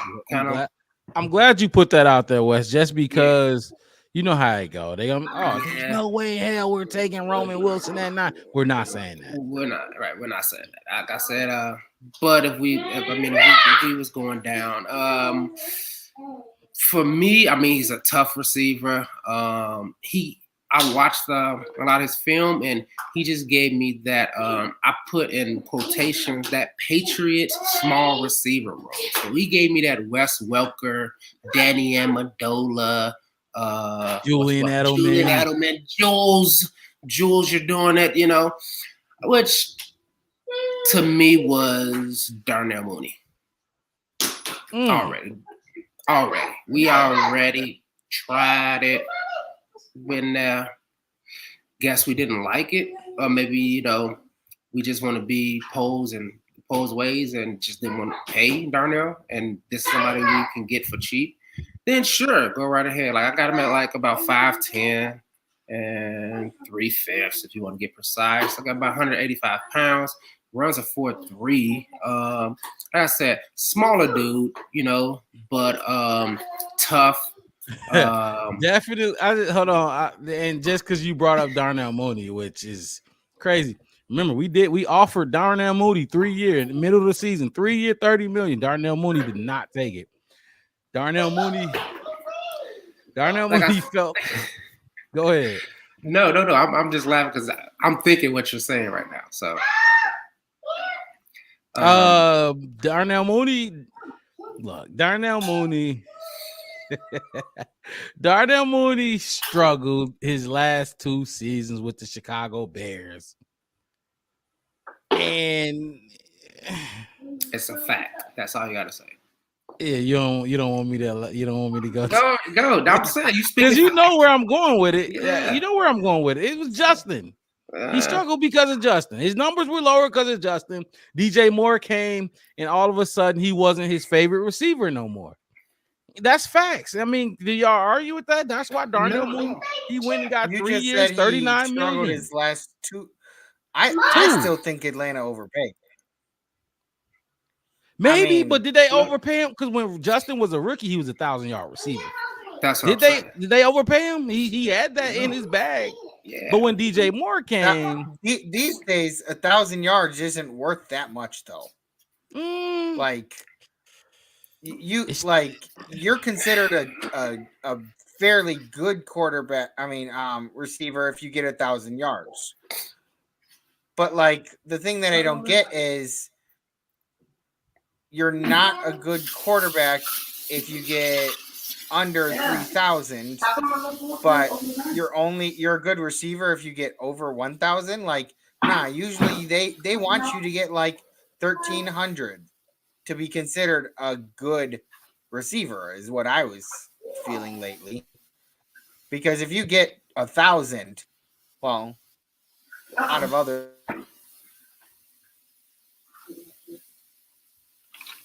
I lost Devin. Did he lag for you? Did he lag for you? He lagged for me too. Yeah. We kind of lost. Sorry about that, and I wanted to hear the point you was trying to make. Because Wes, I was gonna go to you next before I came in. No, I was just saying, like, when you started off yours, I was like, I'm going to pretty much mimic kind of what you're saying. That DJ Moore was a 1,000-yard receiver. Justin's rookie year, he had like, in my whole thing, and that's why I'm kind of scaling back on Wilson in the sense of I just don't know what I'm going to get. Like, I've seen what we could possibly get. I've seen, like, like I brought up the Patriots wide receivers, and the reason that Wes Welker, Julian Edelman, all those guys ate Deion Branch, those 5'10" wide receivers ate in New England is because they were Tom Brady's favorite receiver, and I feel like when you little, you get lost in the mix of just seeing the jersey instead of seeing your favorite receiver. And that's just my vision of it. If you that small and you're not favorite, you're not gonna, you're not gonna feast, and you're gonna have to go out there and grind to get your yard. You're gonna have to grind. But when you're 6'4" and you running past, I can see you. I don't care if I got terrible QB vision. I'ma still see you. I might throw some picks because I'm just trying to get it to you because you're the person I see. But that's what size will do for you. Size will get you noticed. Being smaller, being hidden behind those big linebackers and all that kind of stuff will, if you're not the favorite receiver, I don't think you're going to get that production that you would see that he has gotten. I mean, I'm not saying he's not a bad receiver. I mean, what is his numbers? We didn't talk about his numbers yet. I didn't get one of Wilson's numbers. I can probably pull it up. I got his draft combat. We definitely got to get his numbers. We can't speak on in context without having his numbers. What he did for the 2023 season. But while you somebody look those numbers up and find them or whatever. I'm gonna speak on. I got to ask y'all this question: do quarterbacks make receivers, or do receivers make quarterbacks? I think quarterbacks makes receivers. So I think it goes both ways sometimes. I think it depends on the situation. And my whole thing is you have Patrick Mahomes who literally just like he went out there. He can make anybody look good, but all year that he played this past year, people were talking about how he just didn't have the receivers. Like since Tyreek Hill has gone to the Dolphins, he doesn't have the receiving core that he needed. And so, like, yeah, he still won the Super Bowl, but this year they looked beatable, like, throughout the season. And I think a lot of it stems down, and he really only had, like, 2 targets. He had Travis Kelce. If you want and Travis. I mean, I'm just saying that, like, when you have a good receiving core, you can make a mediocre quarterback look pretty decent, but when you have a good quarterback, you can make a mediocre receiving core look decent. Yes. I think I've heard somebody say Judy, who just went to, I think, the Bengals or the Browns, one of the two, got a huge, I think it was the Browns, got a huge payday, saying, well, he really isn't as good as he looked because he played under better quarterbacks. I mean, what? No, first of all, let's just Jerry Judy got overpaid. He didn't even look like he wasn't even the best receiver in Denver. It was Cortland Sutton still, and Cortland Sutton is old. So, as far as look, real quick, I do have his 2023 stats for Rome Wilson. He had 48 receptions, 789 yards. And 12 touchdowns. He had what? Say that one more time. 48 receptions, 789 yards, and 12 touchdowns. And 12 touch. Now let's remember, there was games when JJ McCarthy was only throwing the ball 12 times. JJ McCarthy has the least amount of pass attempts out of any quarterback that that's going to be talked about in his draft. So honestly, I was surprised that he's getting so much like publicity or like media traction or whatever, because he didn't throw the ball as much in college because that wasn't their whole game plan. So he wasn't throwing a whole lot. So I guess it kind of hurts his receivers because he didn't give them as much of a chance to go out there and show what they can do. So I'm not saying that these numbers are a knock against him or not.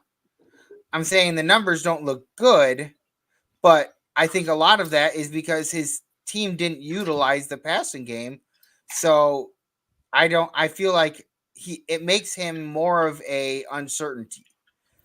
Whereas some of these other guys are more of a certainty based on what we've seen. You know? Yeah, no, I can understand what you're saying, Devin. It was one stat you didn't put out there. He averaged 16.5 per catch. That's up there with. I mean, like you said, if we can't see the numbers far as the quarterback being able to throw, because the Wolverines are so run dominant, Look at what he does when you do get him the ball. Like, I mean, how many times do you have to get somebody a chance to show you that they're good? Like I said, I didn't say he's not good, but if we're talking about taking him at 9, no, I mean, depending on how far he falls, yes. If he's available at one of our later picks, yeah, go get him. And to answer your question, Mark, about the receiver quarterback who makes who, I think quarterbacks make receivers, but I think the receiver makes themselves great. Randy Moss made himself great. All those great wide receivers, they had people that was capable of throwing the ball to make them a receiver. I mean, anybody, like if we were talking about Judy, if you got somebody good, you would look like a decent receiver. You wouldn't look like Claypool. You know what I mean? But if you want to be great, if you want to be what like Claypool cockiness said he was, the second best receiver in the NFL, blah, blah, blah, blah, you have to go out there and work. And I think that's kind of where Mooney fell off. He I don't know if it was confidence. I don't know if it was after the injury or whatever. He stopped doing the things that he needed to do to be that receiver. Like we talked about Brian Thomas versus Nabers. Brian Thomas, he wasn't the favorite on that field, but Brian Thomas, he got so open, he was so big that he still got the ball just enough to put up so many great numbers, even though Nabers was getting the ball majority of the time. And that's why I was questioning Wilson's ability, because it's like you're going to come in and it's not, you're going to have to show that you're better than these guys who are bigger than you, proven wide receivers. And if we're going to take him at 9, I would need to know that that's what he is. Like I said, with Brian Thomas, I know that he can play behind number 1 favorite receiver and produce for me so well. And I don't know if Roman can. And that's why I kind of brought up the Darnell Mooney comparison as well. We know Darnell Mooney can be a good number 1 wide receiver. He showed when he's the favorite receiver, he can produce, he can, play that position. But when he's not the number 1, when teams are double teaming him and all that, you know what I mean? Like, can you be that ball hawk and that dog? And that's my only question. Can you, yeah, like you said, Brian Thomas was able to carve out, basically eat. He was able to eat too. Malik Nabers, y'all, everybody coming here to LSU Pro Day to see Malik. Everybody coming to see Jay Daniels, the Heisman. I led the FBS in touchdown catches. I did that. You know what I mean? And not by 1 or 2. I led it. Fucking Nabers had 13, right? What y'all have for Nabers had? I think he had like 13. Yeah. 13, 14. He had 17. So it wasn't just by a touchdown or 2. He led them. By a lot. And that's what I'm saying. Like, can he do that for us? I don't know. I'm not sure. But what I can say is he a good receiver? 16.5 yards a catch when they barely throw the ball. Sounds good to me. And I don't know if that was just from the run game too. Like, a lot of teams feared the run, so he got upfield a little bit more than he probably would have. I don't know. But I mean, he's a good all-purpose. Like I said, my comps for him is those Patriots small wide receivers, Deion Branch. I can bring them all up again, and all of them are Super Bowl champions. One of them is a Super Bowl MVP. Like, it's not impossible for him to come out and do great things. It's just, is he going to be that workhorse on his side when that ball is coming? Definitely a slot guy. I mean, he's 5'11", 185, which the Chicago Bears don't necessarily need a slot guy. Let's see. The NFL Combine Network, their whole thing. This is what they got to say about Roman Wilson. He said, smooth strider with alarming speed once he touches top gear. Wilson primarily focused on attacking the intermediate and deep portions of the field, adding an explosive element to the Wolverines' ground and pound approach. Like we spoke on, the Wolverines, Michigan Wolverines were a run-heavy team under Harbaugh. Wilson is an electrifying athlete, which should push his stock up, but he'll need to learn to level up his skill getting from point A to point B as a route runner to reach his potential. And honestly, on some of these prospects we've talked about, including neighbors. I think they need to polish up their route running a bit to, become the Justin Jeffersons or become the Jamar Chases, those dogs in the league. Wilson has good hands and can run after the catch down the field, but he's not really a catch and go option underneath. He has a separation potential to make a quarterback's life easier and figures to continue his ascension as a starting slot receiver. We don't need slot receivers. That's not what we're looking for in Chicago. But like we said, trade back candidate for the Chicago Bears. Let me just make sure I didn't leave any interesting pieces out on Roman. We didn't Wilson. really talk about Rome Odunze, did we? Oh no, we getting to him next. We got him coming up next. Okay. Just want to make sure because he was like, I was like, did I miss that part? No. We have. I misspoke earlier and I said this, but we definitely got Roma Odunze coming up. Let me just make sure. All right, yeah. I mean, that's what I got on Roman Wilson. Not a first round talent, maybe a late first, if anything, or second and third round pick for me. That's what I think. These are my opinions, but this is a deep draft, like we talked about earlier. If you just tuning in, this is a deep draft when it comes to the wide receiver position. You know what I mean? You can trade back and get you some guys, especially with like we just talked about. Chicago Bears wide receiver room is pretty good right now at the top. We need guys for the middle to fill out the middle and the bottom end, just in case injuries happen. But great situation to bring in a rookie wide receiver and to learn from Keenan Allen, learn from DJ Moore, and even Cole Kmet on just route running and placement when the plays are drawn up. I'm gonna move on to y'all better treat that girl like a princess she is. That's her castle, sir. I know you put your hand on it. That's her castle.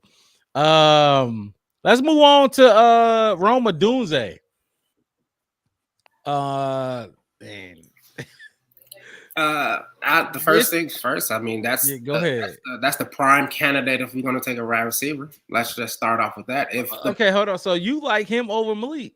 No. I'm just saying that I'm more realistic candidate. We know Marvin Harrison Jr. is going to go, and neighbors can probably go before the 9th spot. And if there is going to be a wide receiver at that 9th spot, and we want a wide receiver, then Mommy's getting my money. They gave you some money.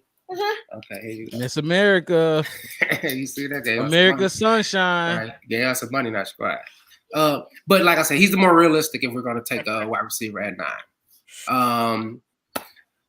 I said my initial views on him is great. Like, I mean, he fights for the ball. He gets up top. I see him as a deep threat. I like how he locates the ball. His vision on the field. If you watch, we might see it in this clip. I haven't got the chance to see it yet, but we see where he knows where to be at. Like, you see that right there? He knows he's just running. He's running through the whole entire route every single time. And look, he turns back. He could have kept going upfield, but he turns back for that one right there. Now he's turned back again. Look, ball. Like it's just, I mean, I don't want to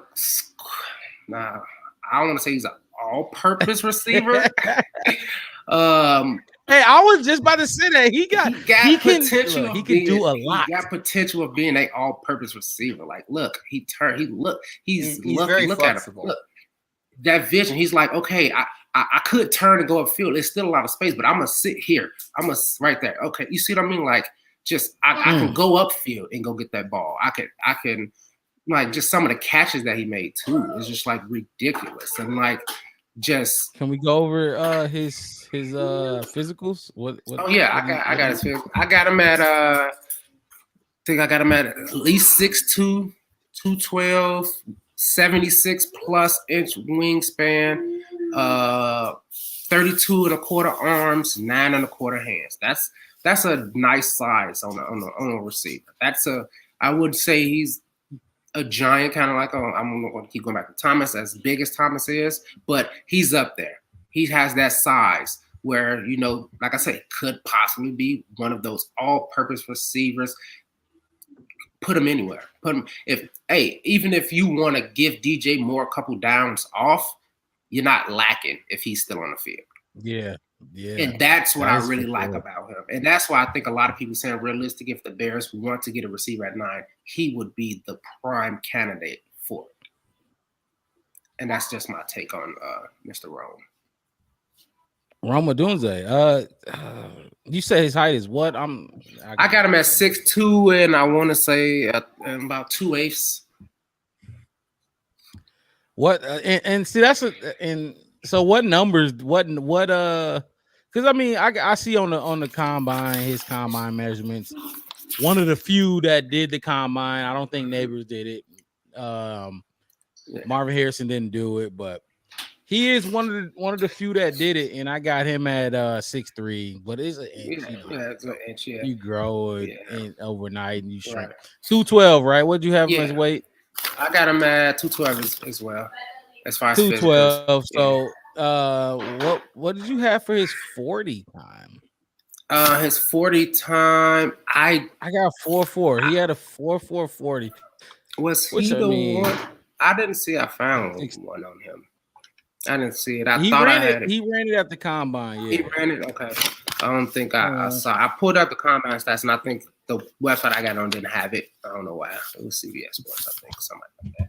But I hate this. I hate to use this term about him. But Colin Kaepernick, Colin loves using the word twitchy when it comes to receivers, and he has that twitch appeal, that stop and go, that get in. Like I said, get into. Like, I won't say great route running, but just get to where, like some of these out routes right here, like it looks like he's going to go upfield and then he just bails on it. You see what I mean? Like he just gets up and he plays that ball. That's what I mean. And he just, and that, look at those people on the sideline jumping on that, because that's just beautiful wide receiver work right there. Look, I mean, like, he just knows where to be. He's that, and like I said, he's that, he's a great prospect for us if we want to take a receiver at that spot. Because if we don't take him at that spot, we ain't gonna see him again. And that's just he actually led the FBS in yardage. Yes. So like we talked about Brian Thomas Jr. leading the FBS and with 17 touchdowns. He actually had 13 touchdowns, 92 catches, but he led the FBS in yardage. Receiving yards with 1,640 yards with 17.8 per catch. You say what, Wes? No, I think that was the highest average I saw as well. I was just about to say that. Yeah, I think that is the highest I've seen as well. That was the highest average of all the receivers that I went through. And like I said, is he better than Nabers? I don't know. It's arguable. It's arguable. I mean, you could argue the fact, right? But yeah, what's your flavor? That's basically what I look at. Look at it personally. When you ask that question, is he better than? Yeah, that's kind of how I was thinking too. Like, which team is drafting him? Like, whichever teams have that spot. Yeah. So I mean, surprisingly, it's somebody I like better than all these guys. Oh wow! And I can't wait to get to that. And I don't have film on that guy, and I definitely got it to him late. I got it to him late. I definitely wish I did. I thought I sent it to you, but no, you sent me. I sent you. It could be on my end. It could be on my end. But hold on. So Devin, because I'm pretty sure we just covered most of. I mean, what unless you got something else on Rome Odunze that you want a little nugget you want to put out there. The thing that I like about him is we kind of touched on his like the all-purpose type of thing. Mm-hmm. Like, I like that he can come in and say be the wide receiver 3 right now, and then maybe in a couple years we could move him to the slot. In a couple years, maybe at some point he swaps with DJ. DJ takes over the slot and he goes over to the outside or whatever, something. That slot, And I'm it's telling like you right he now, can that play slot multiple is. different areas. You mean sliding outside? Yeah. Yeah. Keenan, Like he can Keenan pretty Allen much is play any of the different, we're a little delayed. you know, baby. like We're a little delayed. in a couple years. Oh, sorry about that. Nah, you good. But Keep going. I just mean like in a couple years, Keenan Allen maybe isn't here anymore, and then we can take this guy that we've kind of grown and developed. I don't want to say the word groomed because it has too bad of a connotation these days. Especially but like these days. that we've Hell kind yeah. of grown, like kind of sculpted into the type of player that we want, and we can kind of gear him in that direction of slot because it's something that he's actually able to play. Some of these other wide receivers, their niche is in a specific type of play that we may already have a use for at the time being, and they may Right. not be able to kind of like move around as much. Mm-hmm. I agree. I literally I agree with that because when you say Keenan or Keenan Allen is a slot. He is our slot. I'm telling you right now, and I could be wrong. But I'm confident. I'm a confident man, and I can put my opinions out there confidently. He is a slot. Keenan Allen is our slot. If we draft anybody this season at 9, it will be for them to potentially be on the outside. You will have to be able to be these corners, not slot corners, but maybe these zone corners on the outside. You know what I mean? Can you see Rome Odunze? Can you see him being on the outside, being that guy? I mean, I can. I mean, if you look at some of these, like I said, these, I think this is the route right here. Yeah, like that. I mean, I can see him doing that. I mean, he's up the top right there doing it. You know, I think he can fill that position. I think he can do it. And like I said, I won't confidently use the term all-purpose receiver. Like I said, because I think he needs to polish that route run like that. That was just that move could have been better right there in the beginning. That look at this line of scrimmage, his movements is too beige for me, but he makes up for it with his vision, his ball location, his you know what I'm saying, and his football IQ. Honestly, you can just tell like he knows where to keep those defenders. If he's not like we don't see like much separation, but he knows where to keep that defender on, you know, which shoulder, which hip. You see what I'm saying? Like that move could have been a lot more, you know, intentional with it, you know, and stuff like that. So yeah, I think he can play that position that we need him to come in and play. And it's something that he can learn. Like you said, he's going to have Keenan Allen. So if he kind of struggles with some of these things, he's going to have DJ Moore. If he kind of struggles with kind of those things, we can, as Devin said, we can groom or polish him into a better version of himself. So, I mean, if that's where we want to go, I mean, everybody's saying I think that's where we should be. If he's there, you know, I will go with him. You want to hear something interesting I just saw? What's up? They asked Rome Odunze who his favorite wide receiver growing up as a kid was, and he said, "I'm a big fan of Devin Hester. I try to model my game after him. That's why I like running after the catch so much. It reminds me of clips I used to watch of him."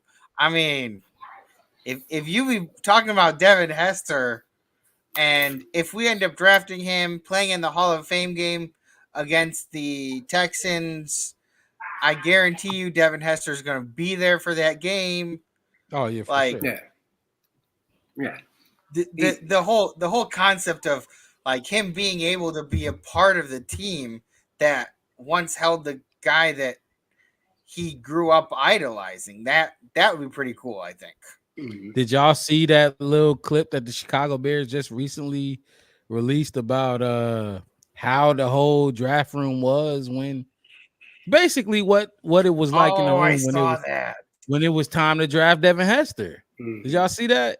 That shit was look, I love inside peeling back the curtain. Anything where they peel back the curtain and you get that raw view of what went down in the war room. I eat that shit up because I mean who was they talking about? It was Devin Hester and two other cornerbacks. They was looking at Devin Hester as a cornerback still at that time. He played cornerback in the Super Bowl. Remember, he fell down on that last little touchdown. I ain't gonna forget it. I know I'm supposed to forgive my trespasses, but I ain't gonna forgive him for that. Especially when he took the first one back to the house. Yeah, took the first. You started off good, but what have you done for me lately? That's how I felt at the end of that Super Bowl. But yeah, that would be great. He got into the Hall of Fame. That's what he did. Yeah, that's great. That's another one on the list. We got the most, and like I said, that brings back to the whole concept of Bears fans, Bears organization. We want people who want to be Bears. We want people that idolize being a Bear or that organization. Because they're gonna. How many people we have on the roster right now that is from the Chicagoland or Northern Illinois area? We have a lot of people, and a lot of them are liked by the organization and the team because they grew up in love with the organization and team, and you're gonna fight for it. So I think that is a good asset to have, or a little nugget of knowledge to know that that's something that he grew up watching and wanted to be like, and that will be something he could come in and as well, emphasize on and want to be. So maybe you want to come and put another Bear. You want to be that next Bear in the Hall of Fame too. If he comes to Chicago, he has the chance to be a better wide receiver than Devin Hester was. Because as much as we love Devin Hester, he was not that great in the wide receiver area. But if he comes to Chicago, and if I remember correctly, I do remember seeing that he has some, not too much, but he is a pretty solid punt returner. And I don't think that if we draft him, he would be placed in that position because even in Washington, he didn't get too many opportunities. But he might, as a wide receiver 3, he might be able to do that. And being a punt returner and idolizing Devin Hester, imagine him being able to take it to the house. Just that'd be great. Mm-hmm. We do it against the Texans. Valus Jones. Do it against. We tried Tyler Scott. Tyler Scott, okay, but they don't want Tyler Scott back. Trent Taylor. We're looking for a return man. We need a return man. Yeah. Roma Dunze. That's all we got on Roma Dunze. Look, like I said, I'm a fan of the big body take receiver. 2 checks off that list though. As far with the receiver and the special teams ability. Mm-hmm. I like the big receivers. Because Malik Nabers is such a dog, and his speed shocked his combine speed, not combine, but pro day speed shocked a lot of people. He was faster than a lot of people thought. But we got DJ Moore. I like DJ Moore, but I don't like his size. I need a CD Lamb. Give us a CD Lamb or even bigger than that. You know what I mean? But Wes, take us to our next guy. We don't got footage on this guy, but we could talk about him and give him some love. I got him. The highlights I seen on him, I think he was was he at Texas? Or was that's not who I was looking at. But anyway, I don't care where he went to school at. His name is, I think it's Adonai Mitchell. 6'2". I believe he played at Georgia before he played at Texas. Before he played at Texas, okay. Yeah.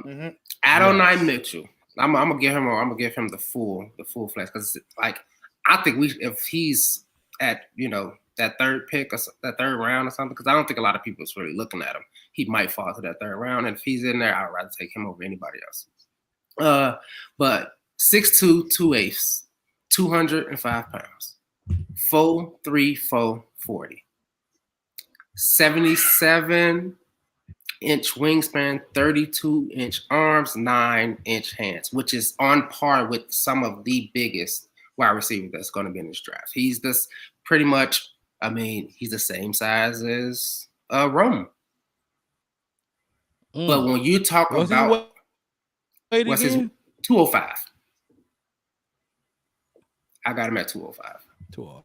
A few pounds lighter, but a few pounds lighter, roughly the same height. Like I said, I mean, when we talk about the difference physically on them, it's microscopically a difference with them. But the one thing about this wide receiver that I seen, and Devin even mentioned it in our text message over that, you talk about somebody that knows how to run a route. I mean, the smallest route, the shortest route, the longest route. You talk about a guy who, like I said, Rome's initial movements and his off the line was beige. His is diamond.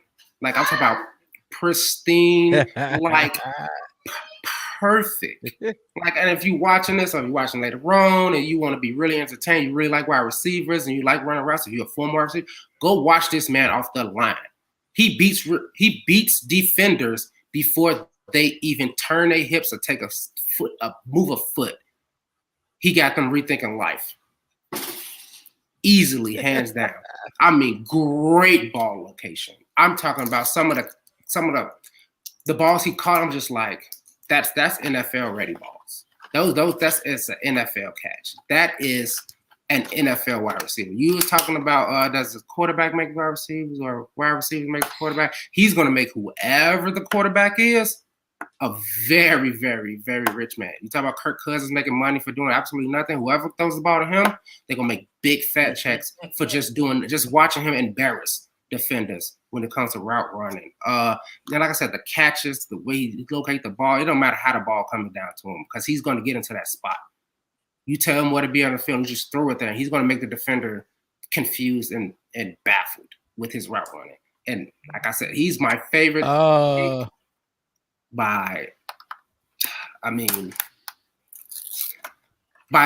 lot. I mean, just by looking at tape on him. So he is. So would you say he's a 9-pick candidate or a trade back candidate? If I'm the general manager, I would trade back simply because I don't think anybody is looking. I think he will be that. He's probably going to be in about 3 or 4 years. People are going to be like, whoever got him got a steal. Right. They're going to be talking about him so much later on in his NFL career. It's going to be ridiculous. Because he's going to be that steal. He's going to be that we didn't know what we had because we were so high on Nabers and Thomas Jr. and Odunze and, whomever else. Everybody's really, really talking. Because I haven't heard his name. I actually saw his name when I was looking at combine measurements. Because I'm looking for the bigger wide receivers, the size. Let me see. And I'm like, this dude is big. How come I haven't seen him on anybody's draft board? Like I've even looked at some people mock drafts into the 3rd and 4th rounds, and I don't remember even seeing that name. Like, Adonai. I mean, that's a name you could. I think that means God in that language somewhere. That's a name that it would stand out. You know what I mean? Like right. You know what I'm saying? Like why I'm not hearing about it. I'm like, let me look at some clips and I saw a couple and I saw one route and I'm like, oh man, he trying to do buddy in. And I see another one. I put twitchy. Like he's gonna make you like it's no recovery if he got you. You're done. You're down. It's like Tyson in the 1st round. He might not last to the 2nd when it comes to this dude right here. Like I said, 4.3, so he has to have that speed with that route running. I mean, it would be. We had a lot of 4.3 guys, didn't we? I know, and we have, and I just read it was somebody that broke the record this year. Yeah, the cornerback, right? He was But it's a lot of, like I said, it's a very I think it's Xavier Worthy. I think that's what I got. Okay, but like I said, we talked about how much talent is in this draft and all this kind of stuff, and that's why I was high on us trading down on that 9th pick. But now that I'm really, really digging, I don't think we really even have to. And I think with these 4 picks that we got, like I was high on getting more picks last week. Now I'm like, if we can finesse this, if Ryan Poles is who he says, we can come out with some people that they're going to be like, I even heard Nick Wright said, if Ryan Poles do this draft how he expecting to do it, in 2 or 3 years, we're going to call him probably top 10 greatest general manager all time. 2 or 3. First of all, 2 or 3 years is a long time for me. I think. Look, so trade back, like, so. Just think of how sweet it sounds to get the. And I know everybody don't agree with me, but get the number 1 quarterback in this draft. So let's just say number 1 offensive player, and get the number 1 defensive player in one draft. Like, that's crazy to me. That is crazy to me. And like we said, we talk about the number 9 pick, so you can slice it up. Whether you want your and this is what I think the Bears need: the left tackle, or offensive tackle, wide receiver, and edge rusher. Ryan Poles is in a position to get the best quarterback, possibly the best D lineman, and one of the best, if not 1A, but 1B wide receiver in this draft. Like, this is crazy. And that's why I look at the trade back scenarios like, do you really need to trade back? Because if you draft these blue chip players, and Matt Eberflus called them, not necessarily the wide receivers, but these players at 9 that the Bears are looking at, blue chip players that, like, it could set the Bears up for success. And we talked about how many picks we got next year. You know what I mean? We could use next year's picks to fill out, use some seconds, some thirds, and some 4 to find our Tyreek Stevensons and our Kyler Gordons and Jaquan Briskers, like we've done in the past. You know what I mean? So I look at this position, and like Nicholas Robinson was saying earlier in the chat, I don't think wide receiver is our biggest need, but if trade back candidate, if you can figure out a way to trade back, which you won't be getting that blue chip edge rusher or offensive tackle, if you trade back, we don't know. But if you trade back and you can snag one of these guys that we've been talking about, him, who's another trade back guy? I guess we'll say Brian Thomas, but you ain't getting him. You probably not getting him in the second round. Roman Wilson, another trade back guy, and then we still got guys that we ain't even talked about for trade back candidates, and that are that's probably better than Roman Wilson.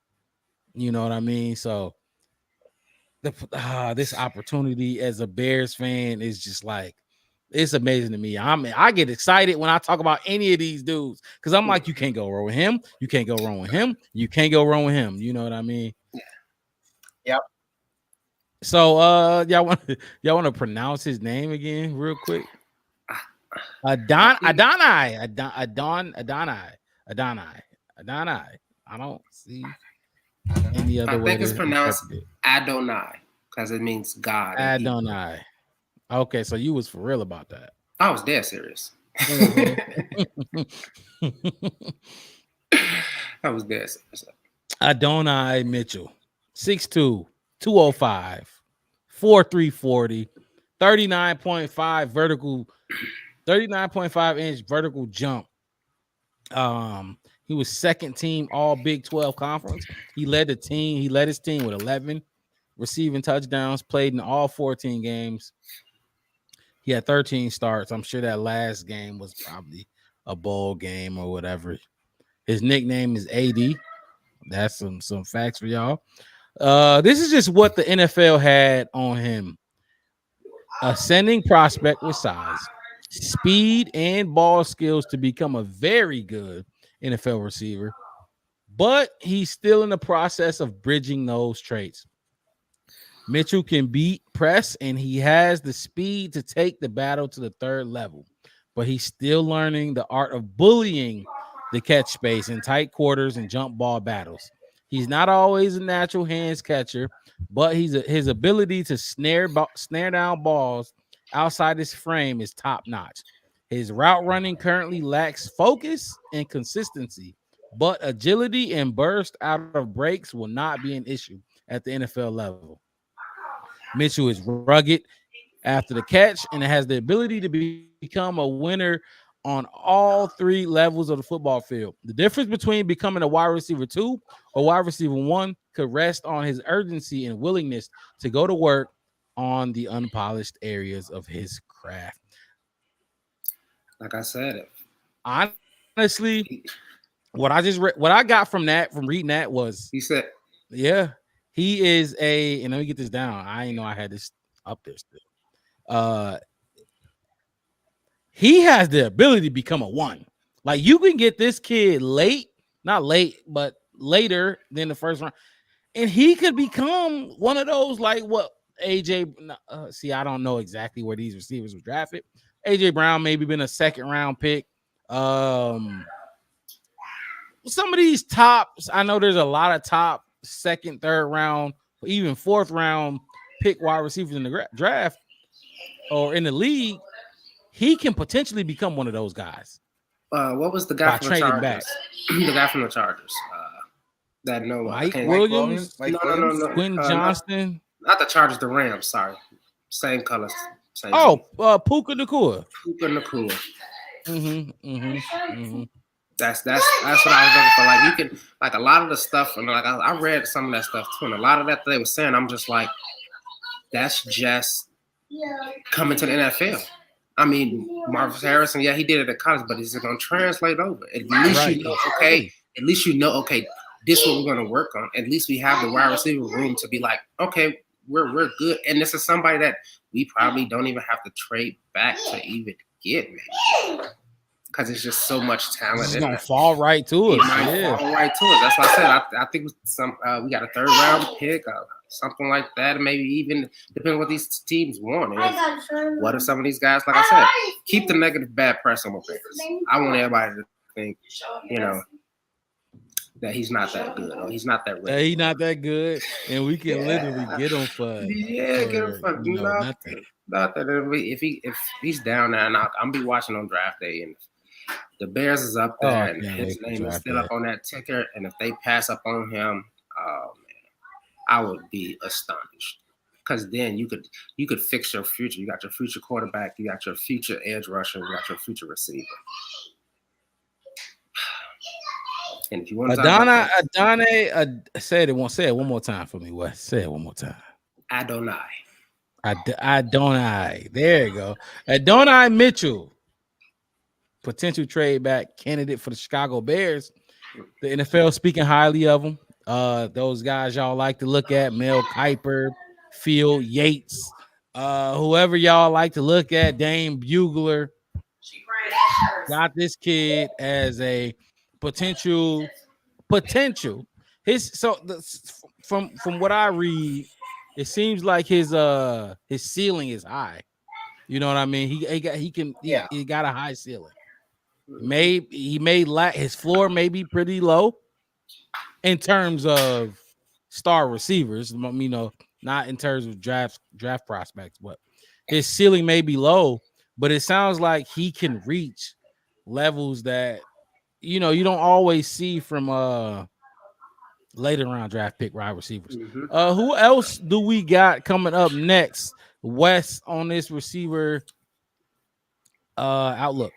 I did have one person that I wanted to talk about. Mm-hmm. This is somebody that I've been high on since months ago when we had more draft picks to play with.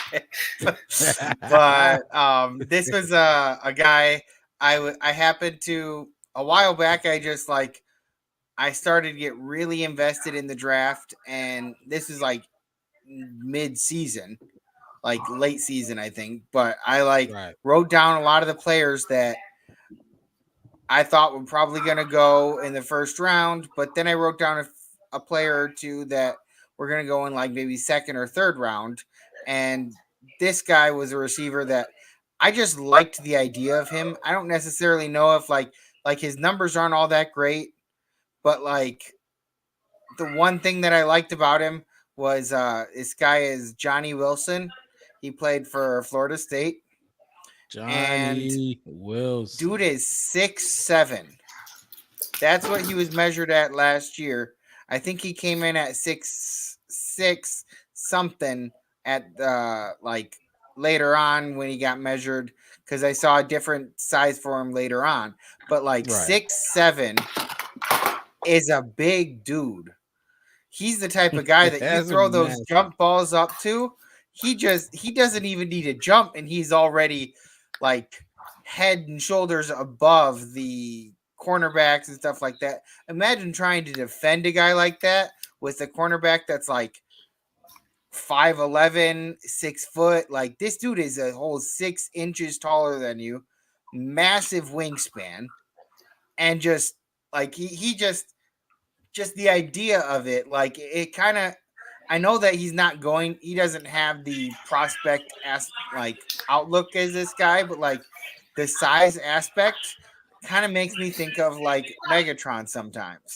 Megatron was a tall ass dude who had amazing hands, like really big wingspan, and he caught everything that was thrown his way. Now, I'm not saying that this kid is going to be like Megatron. I don't think anybody's going to be like Megatron. I think closest person would be Marvin Harrison Jr., but still, like, the concept of a tall-ass wide receiver out there, they were saying that you could start him at wide receiver for the first couple years, and if it doesn't work as a wide receiver, he could easily transition to a tight end with that type of size and stuff like that.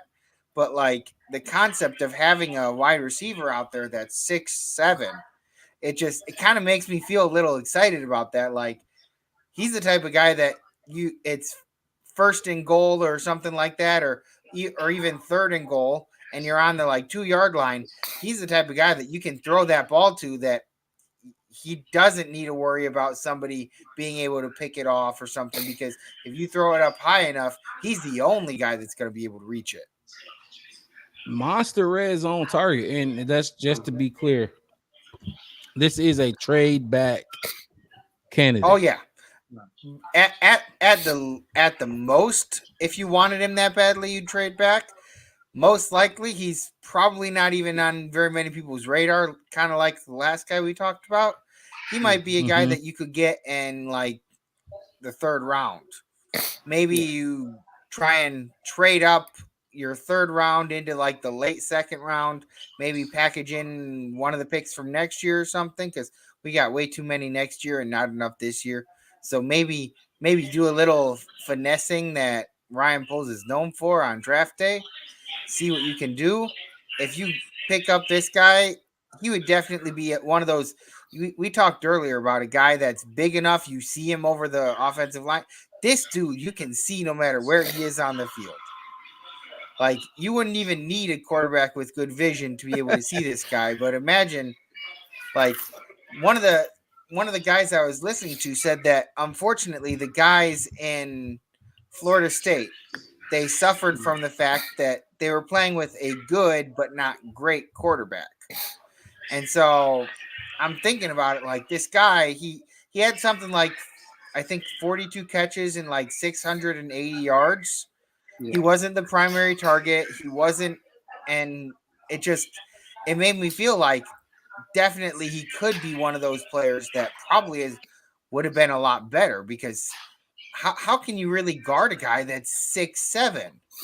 How do you not hit that guy? I mean, he's a big ass target. I just don't get it. It's like Eddie Too Tall Jones. What was his touchdowns? How many touchdowns did he have? Anybody got his I got touchdown numbers? ESPN got him at 2. It's 2.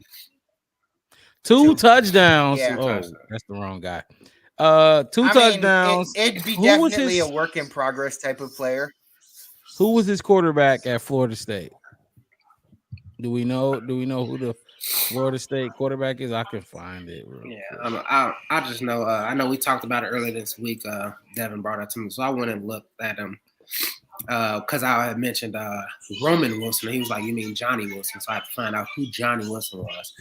The biggest thing that jumped out was his size. Everywhere I went, he has 85-inch wingspan. Now, for all of you who don't know how big that is, the average wide receiver in this class is about, I want to say I did the average on that when it was like 76. So he almost a foot larger in wingspan than any. This man is basketball. He's basketball-like. He is a basketball player. Mm-hmm. I mean, he is like Devin, like you said, he's truly a tight end at the end of the day. But really, yeah. I mean, eventually, whoever drafts him, I'm more than likely sure they're eventually going to put him at the tight end position. But like I said, if he has that wide receiver knowledge and run those routes as well as like what Megatron did, you wouldn't. I mean, he would force your hand to keep playing him at wide receiver, but I could definitely see him in a lot of. I mean, he would be a versatile offensive player. Where, like you said, if you want to put him out there on the outside and have him do jump balls, if you want to put him out there and scare our defense and make you think that's what he's going to do, and then you just bring him to the line for block protection like a tight end would do. Like I said, I saw some film on him, and he did get a lot of opportunity, and it's sad, and that's what, the scouts and the GMs, and, that's why they go out and look into these guys that us fans really don't get a chance to see. And but like I said, he's a good prospect. That's what I was going to ask. Because, I mean, if he only had, who was Florida State's, who was their guy then? Who was the number one receiver at Florida State? If he only had 2 touchdowns and he's this big and he's this guy, who was the guy that was getting the reception? Devin, what'd you say? How many catches did he have?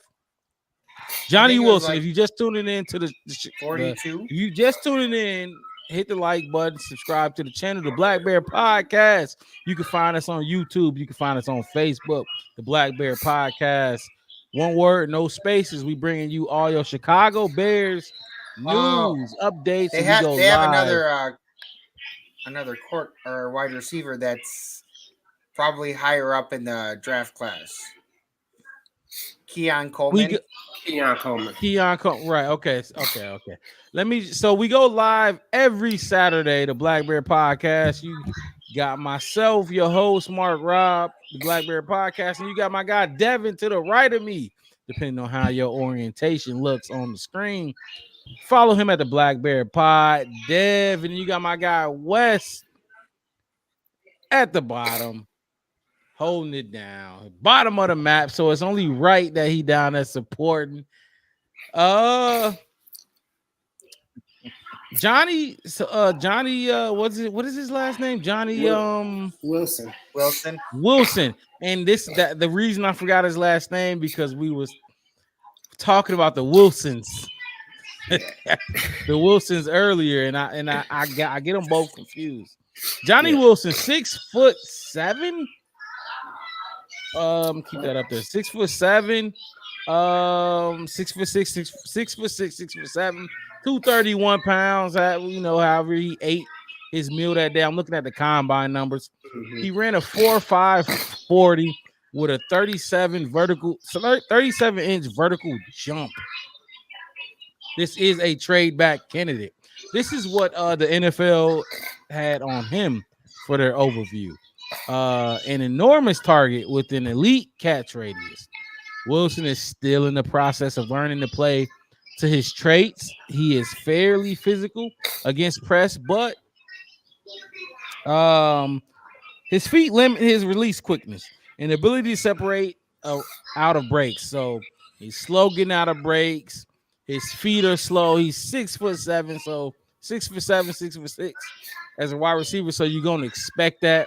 He flashes impressive catches here and there, but generally fails to impose his frame and strength on defenders. So he 6'6", 6'7", but he doesn't really know how to use that yet. He fails to use his frame and length on defenders, leading to a disappointing contested catch rate for such a big man in general. Wilson's body control and his ball skills might not be good enough to stick at wide receiver, but he could end up trying to make a team as a tight end with some, with enough developmental traits to warrant an extended look. So, like you just said, maybe he's a wide receiver right now, but with the big body and the heavy frame, he could move to a tight end. He could be, and which it's happened. I've seen left tackles move to tight end in the league. You know what I mean? Stuff like that. So it happens all the time. When people talk about switching positions, it's not rare. Julian Edelman was a quarterback. It happens. You know what I mean? So, Johnny Wilson is who we're speaking on right now out of Florida State. Senior, correct? Am I wrong? Senior, right? Yep, he was a senior. And he's definitely a trade back candidate. Anything else on Johnny Wilson before we move on to our next guy? And then Wes, you got our next guy, right? Yeah, I got another guy that I was looking at as far as trade back, and I'm gonna go to the University of Central Florida and get you Javon Baker. This is another guy that when I actually saw this is an interesting one. Yeah. I was like, okay. Not the fastest out of all the guys that talent in here. He only ran a 4.5, but he is 6'1", around 6'1", 202. So he's in that 200-pound range. 78-inch wingspan. Like I said, nobody's Johnny Wilson, right? So, 32-inch, 32-inch arms. About 9.5-inch hands. So some rather large hands. And one thing I liked about him is that he was really big on like ball location, a tough receiver. He ran through his routes. And when I mean run through his routes, like he ran his routes out of bounds. So if that route was going up, a post route, how he ran that post route until he ran into the stands. Like he was that kind of receiver. If you see him on tape, I wish he had some tape on him. He was just like somebody I just found when I was just doing some extensive research into the wide receivers that could come out. And this is somebody that I think even if we don't trade down, that might be available later on if we like fix some of those other holes that we can get and we could develop. And the one thing that I really did like about his tape was I put down that he's a hero playmaker. And what I mean is everybody talks about who our possibly quarterback Caleb Williams is going to be, right? And how he try to do those hero plays, scrambling a lot. This is one of those receivers that scrambles with your quarterback. Like he's not, he's coming clear across the other side of the field. If he sees that pocket done broke down, his quarterback is going the other way, he is renewing his route, cashing in, and it's coming across the field. He's coming across the other way, and he's making himself available when those plays break down.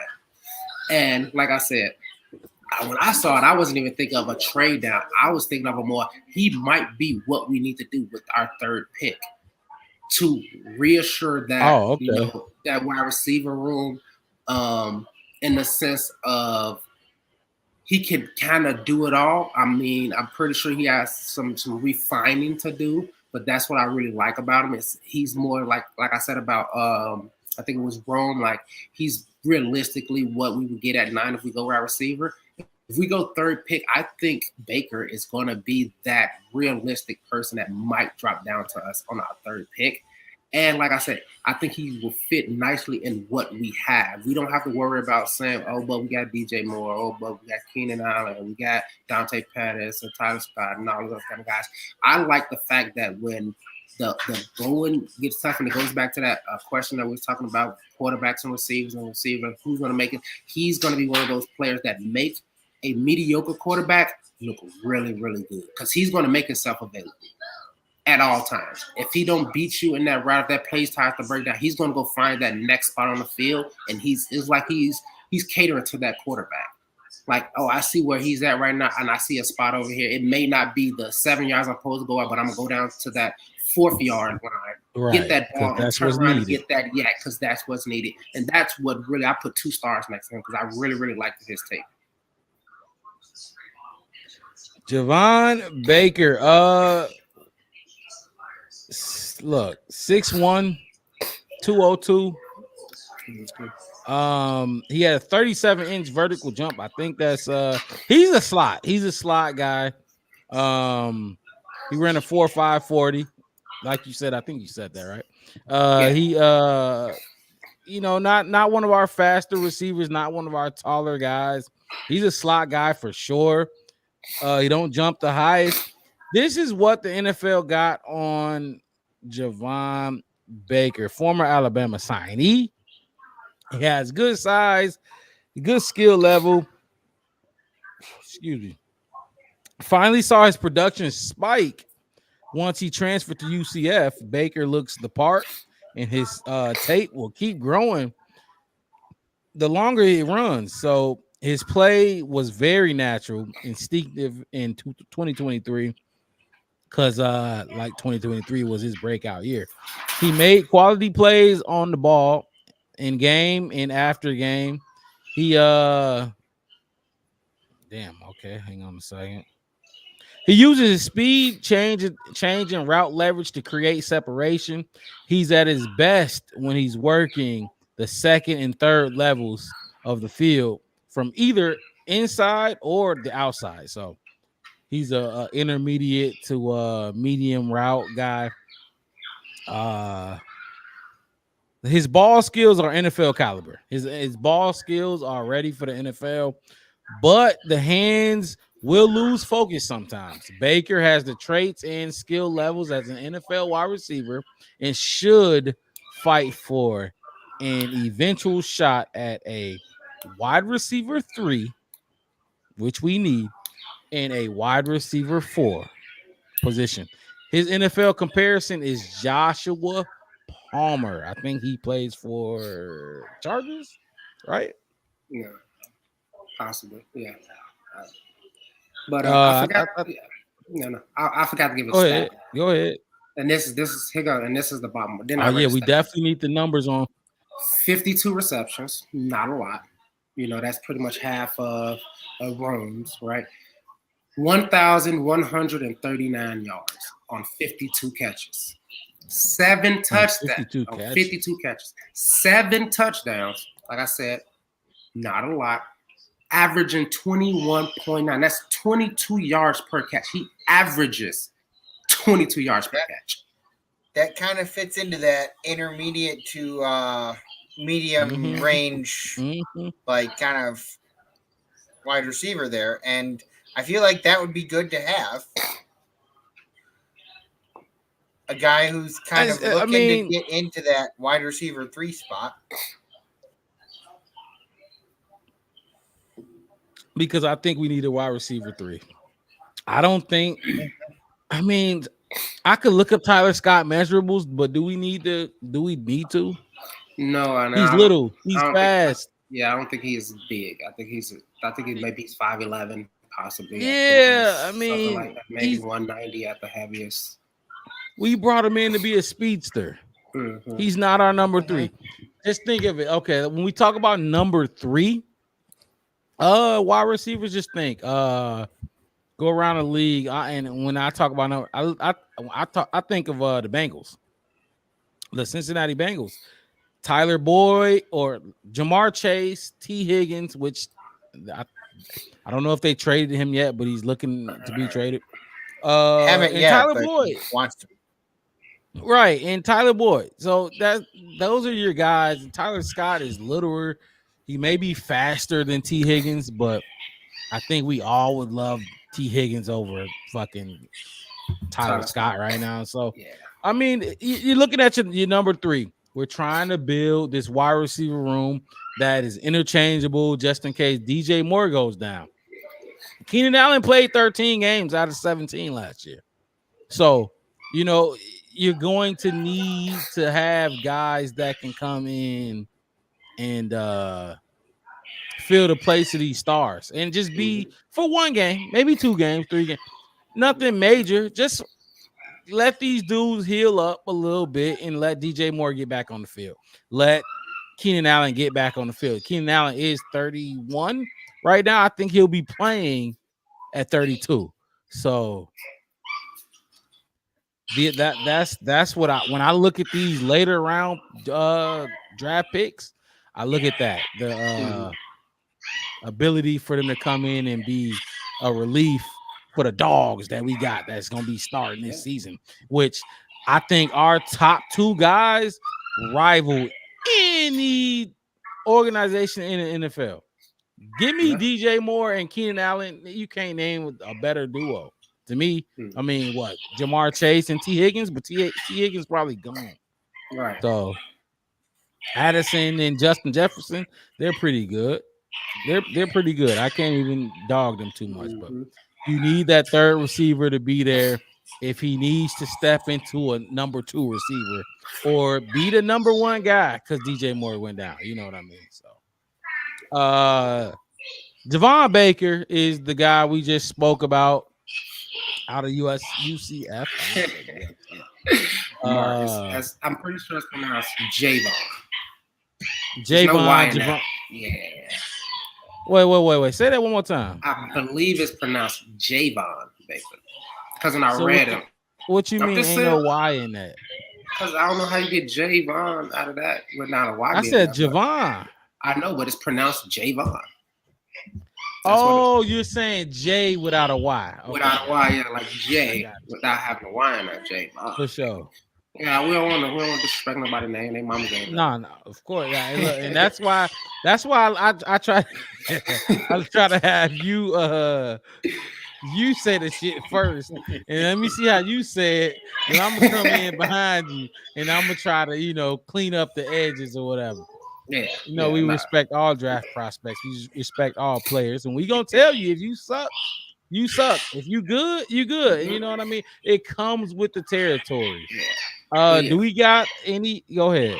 No, I just brought him up because like I said, in reality of it, like I said, I have to live with the reality of we're gonna draft Caleb. And the reality of it, I think that he will be a good pick at our 3rd pick because I think he's gonna fall down there. And like I said, definitely like not even using the trade down situation. I feel like he has that potential to be that future and having that guy. And even if DJ Moore and Keenan Allen don't get injured or something, they need to take a down off. And I think he has the skill set already to be reliable right now for that one down. I mean, if it's just to get us that first down, why DJ and them, rest the down or something happens, or they tweak their ankle and they out for a series, we don't lose no momentum by putting this guy in. Right, exactly. And that's how I look on a lot of teams, though. Yeah. A lot of these modern NFL teams, I feel like when the Bears lose a receiver or we lose, it's like, God damn, who is this? Like, to the casual Bears fan, who is this dude? You know what I mean? Yeah. No, so definitely. we definitely got to get better when it comes to the depth on, and that's another thing when it comes to the Bears. We're building a team that is good with our first starters, our initial starters. But guys go down. Eddie Jackson missed time last year. I think Jaquan Brisker missed a lot of time, especially in the offseason when it came to his concussion issues and everything. Kyler Gordon missed 8 games. Like, we need depth. We need, and then they had Terrell Smith as fill in there for Kyler Gordon, which was nice. We need depth. You need depth, and that's what I think a lot of these 5th round, 6th round, 7th round, even 4th round picks that people overlook and think that they might not even make the team. But you need those guys as depth pieces. That's why we signed Jonathan Owens, Mr. Biles. So, you know, you gotta look at these guys, and if you're a casual Bears fan, I apologize, because we go into way more than just the casual Bears fan experience or opinion. Tune into the Black Bear. I almost said the Chicago Bears podcast. The Black Bear podcast. Yeah. The Black Bear podcast. One word, no spaces. Subscribe and like the channel. You can find us on Facebook. You can find us on YouTube.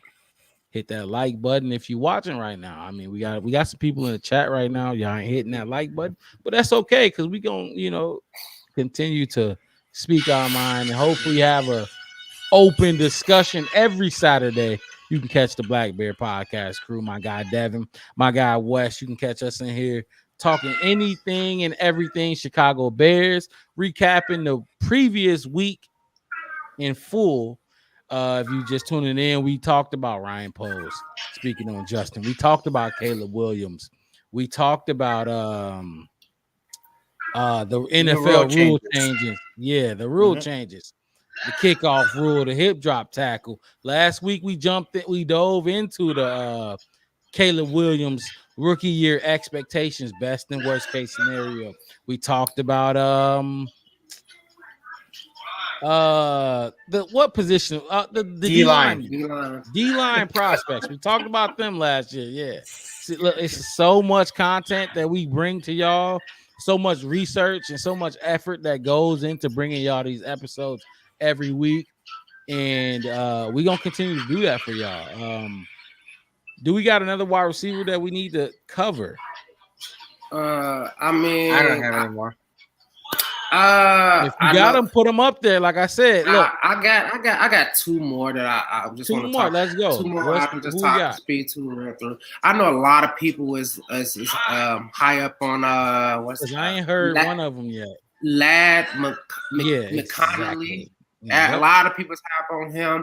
Like I said, the only thing that pulled me off him was his size. I got him at 5'11" and 5'8", 186 pounds. He did run a 4.39 at the combine, 72-inch wingspan. 4.3, really? 4.3, yeah, 4.3. Jeez. Yeah. What school he go to, sir? I don't know what school he go to. Where did Connelly go? He's at Georgia, I think. Was he a Georgia guy? I think Georgia guy. I think he's a Georgia guy.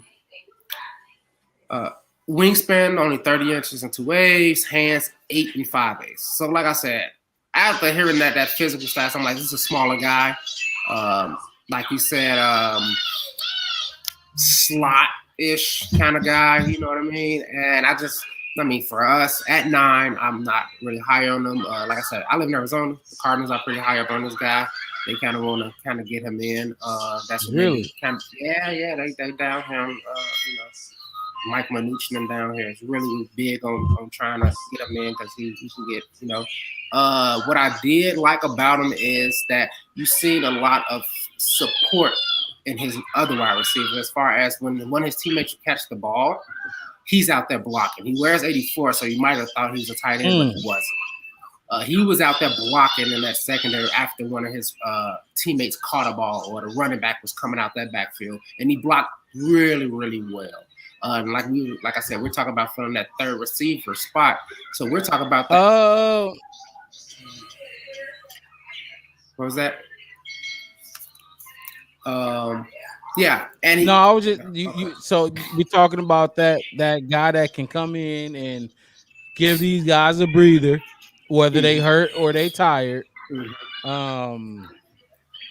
Numbers wasn't that great. Lad Lad McCollum, go ahead. Yeah, talk about his numbers. What Oh you yeah, got for I his got numbers? him down only 30. Him with 30 receptions, 478 yards, 2 touchdowns, 15.9. Not a lot of usage, but that doesn't. I wouldn't. Like I said, we're drafting these guys for the future, so that didn't deter me as far as number wise went, because I'm pretty sure they probably had another prospect out of Georgia that was coming higher than him. I want to say Bowers is Georgia too, maybe. I don't know. Yeah, so I think that ball was kind of just spread out. But just looking at his tape, and he has a second gear. Like when he catch that ball, like that intermediate area, he turns on that if you thought he took off from the line kind of speed instantly. And that was something that I thought was really notable about him. And he, I think route running is some things that he probably gonna have to learn and get better at. But he, like I said, he's fast and really athletic. I wouldn't say that he's twitchy, but he can change a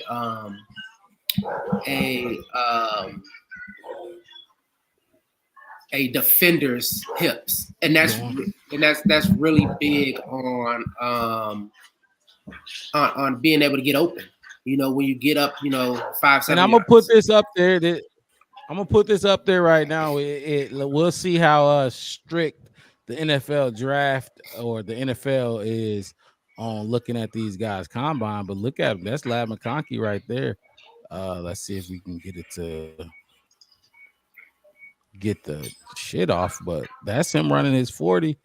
Yeah, they clocked that for. Like I said, I got the official after. I guess I think go back and really look at it. And and then look, you see him dropping passes already. Yeah. Look at that. How you drop this?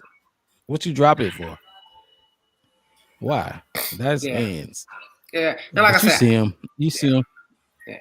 Go ahead, Wes. Yeah, no. Like I said, he was one. I heard a lot of people talking about him. Maybe it's the name. That's why I figured, I don't know. I don't nobody know, Adonai, but I think a lot of people just big on the name, maybe the school. I heard a lot of people talking about it. But like I said, if we're talking third receiver, I'm not talking about taking him down at 9 at all. But definitely a trade down kind of prospect in his own right. But I think I read a lot about his work ethic and his willingness to get if you look at him, he's even in a failure, even if he you could tell that he got a good work ethic. He's running, even when he's dropping pass, he's still it don't look like he dropped that last pass. It's he's just going for the next one and going for the next one, and that's something. Got it out of his hands and get to the next one. Got it out of his hands, just get to the next one, get to the next one, get to the next one, and we need that. That in a rookie, you know what I'm saying? That's somebody that you can build upon. And I think he'll learn a lot behind Keenan Allen and DJ Moore and stuff like that. But that was just my quick rundown on Lad. Like I said, I hear a lot about him down here in the Southwest. And a lot of people are looking at it. And like I said, I had to find some.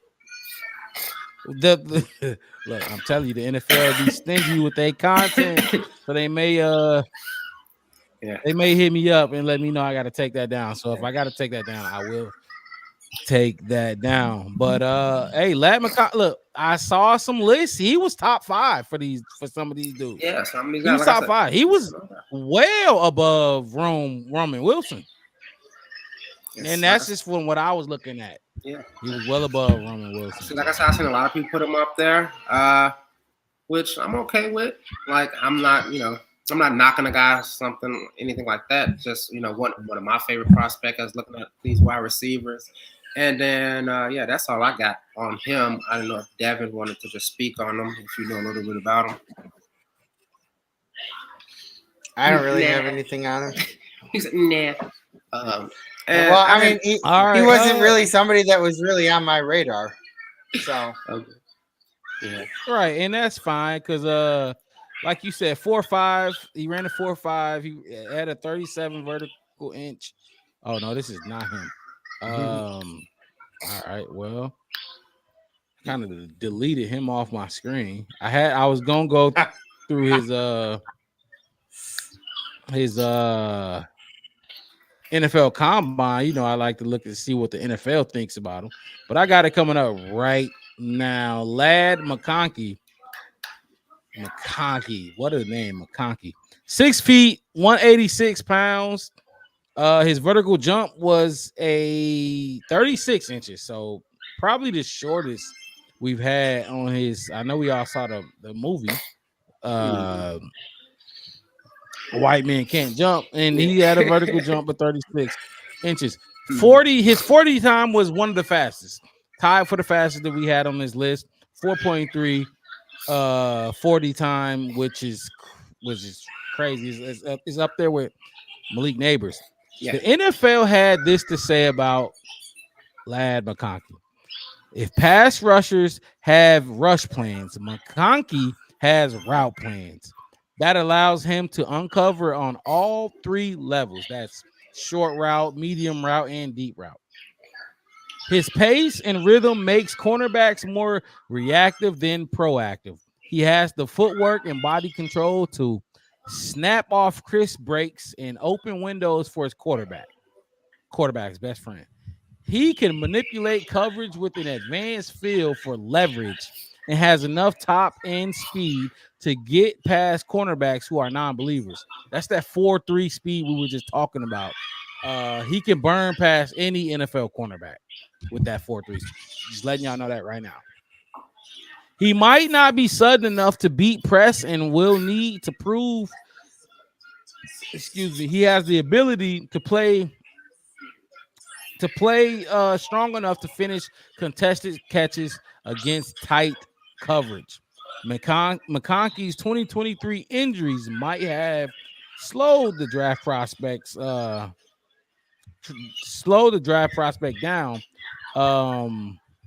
But his route polish, athleticism, and ability to uncover over the first 2 levels could make him a productive slot receiver as a day 2 pickup. They have his NFL comp, Elijah Moore. I would take it a step further from what I hear, what I see, and I would say he's your Wes Welker, Julian Edelman type guy. That's what I would say from what I'm reading, what I see when I look at those combine routes and everything. Definitely give me Wes Welker vibes. Yeah.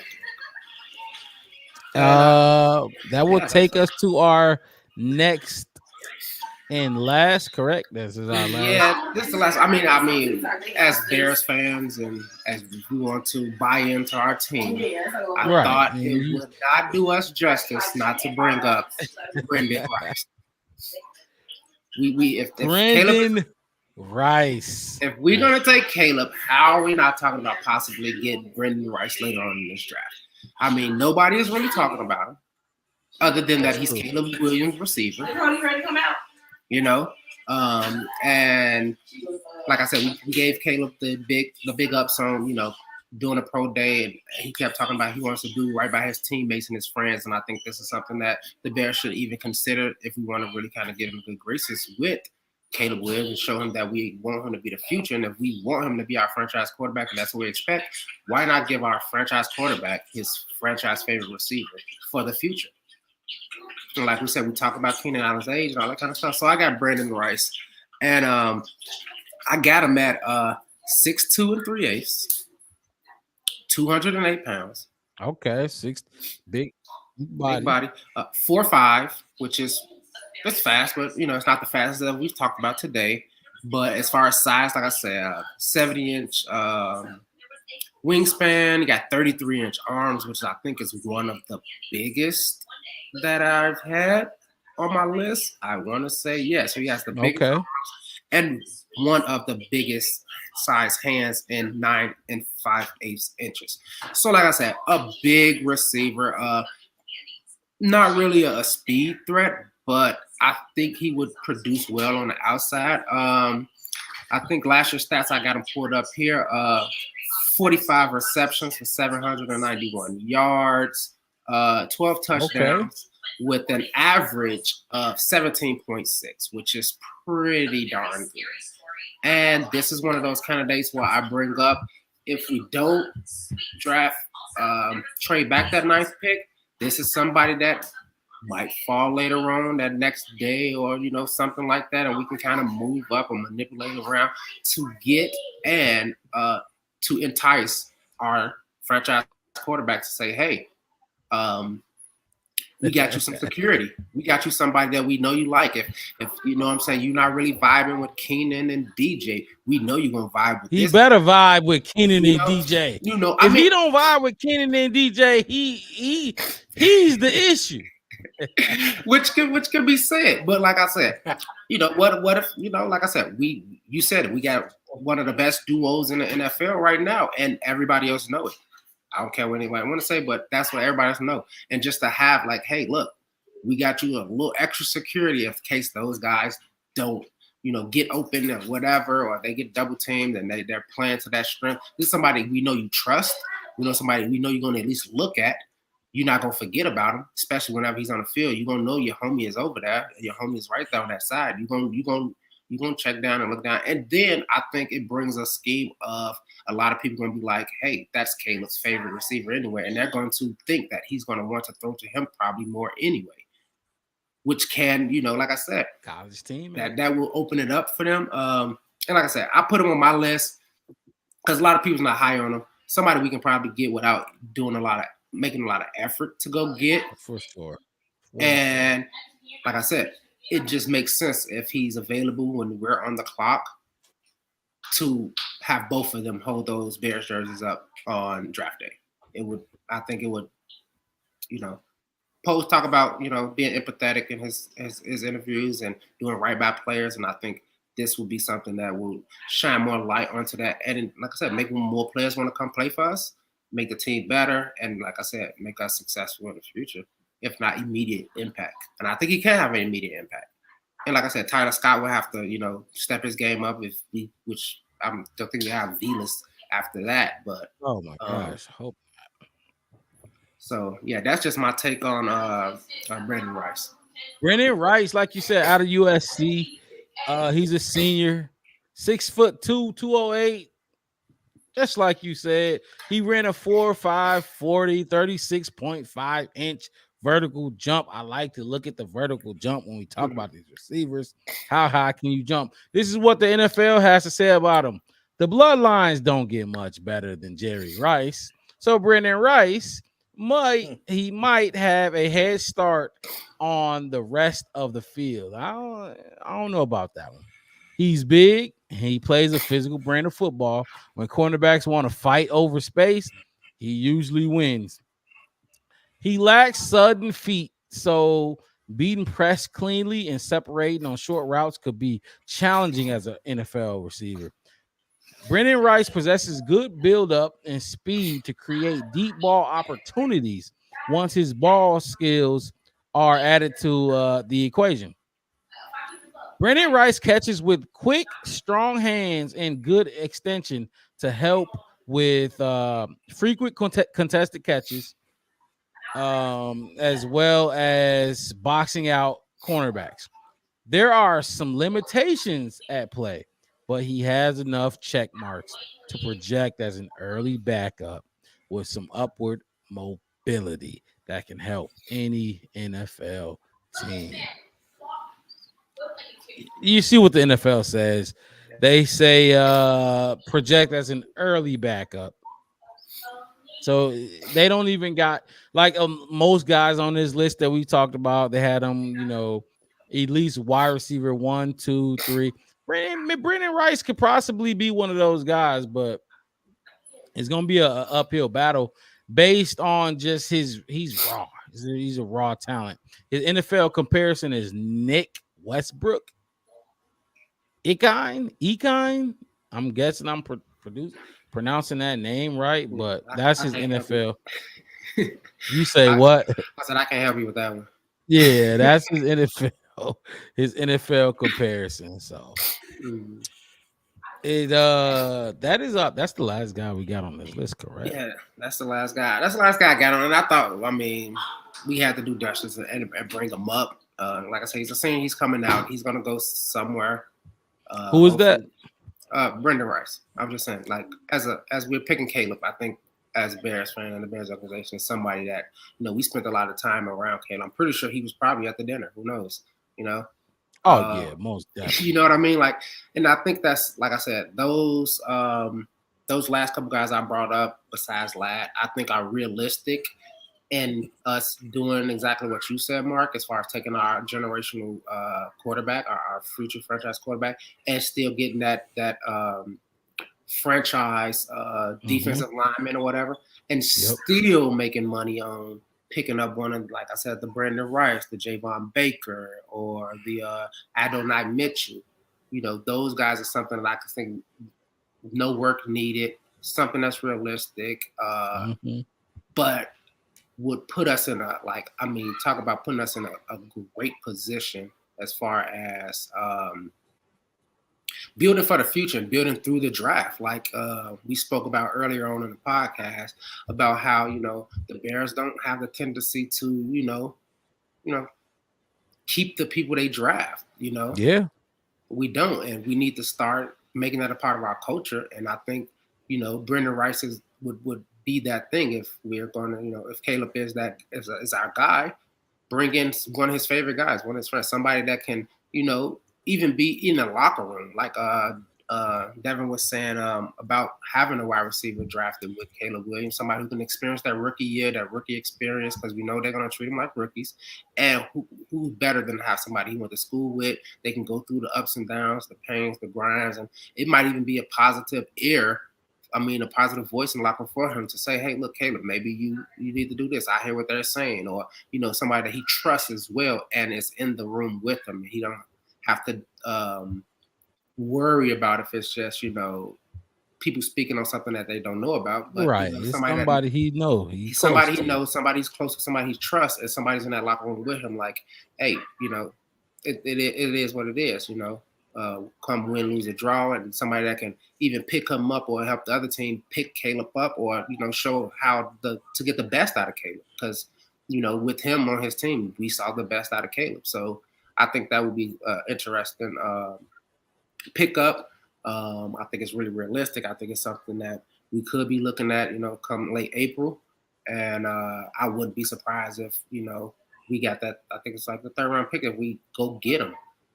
And just to shore up that wide receiver room. And like I said, he got the lineage, so it's something that I think will be really great. And honestly, now that we talk about these draft prospects a lot, I'm interested to see where the Bears do go with our 3rd round pick. You know what I mean? Just to see, because whoever they pick with that's where that's what they think with that 3rd round pick. That's what they think. Like, okay, we could use a little bit of help in this room, or we can use some depth in this room, or you know what I mean? Mm-hmm. It tells me what Ryan Poles and Matt Eberflus and those guys think we may be lacking in depth, or they feel like we can find a breakout star with that 3rd round pick. So that's what we got for y'all today. Appreciate y'all tuning in to the Black Bear Podcast. I'm your host, Mark Robb, with the fellas Devin and Wes. Go ahead, Devin. Go ahead, Wes. What else you got? Talk to us. I want to ask the A-ball, are we really going to take a wide receiver at 9? Let's see what the A-balls say. And put it to the camera. We ain't taking your word for it. As I see it, yes. That's what it says. I don't know if it's gonna be able to show you because it's a gravity thing. So I don't know. Right. It's a. But it said you got to believe me. I come up. I wouldn't lie to you.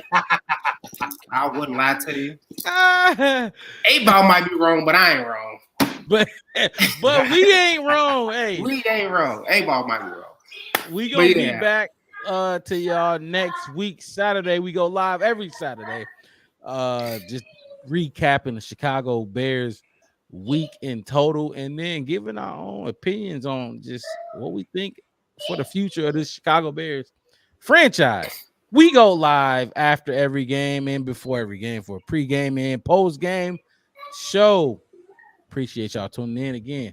Hit that like button, subscribe to the channel, The Black Bear Podcast. One word, no spaces. You can find us on YouTube and Facebook. Y'all have a good rest of y'all night. We out of here. Peace out. Let me end that.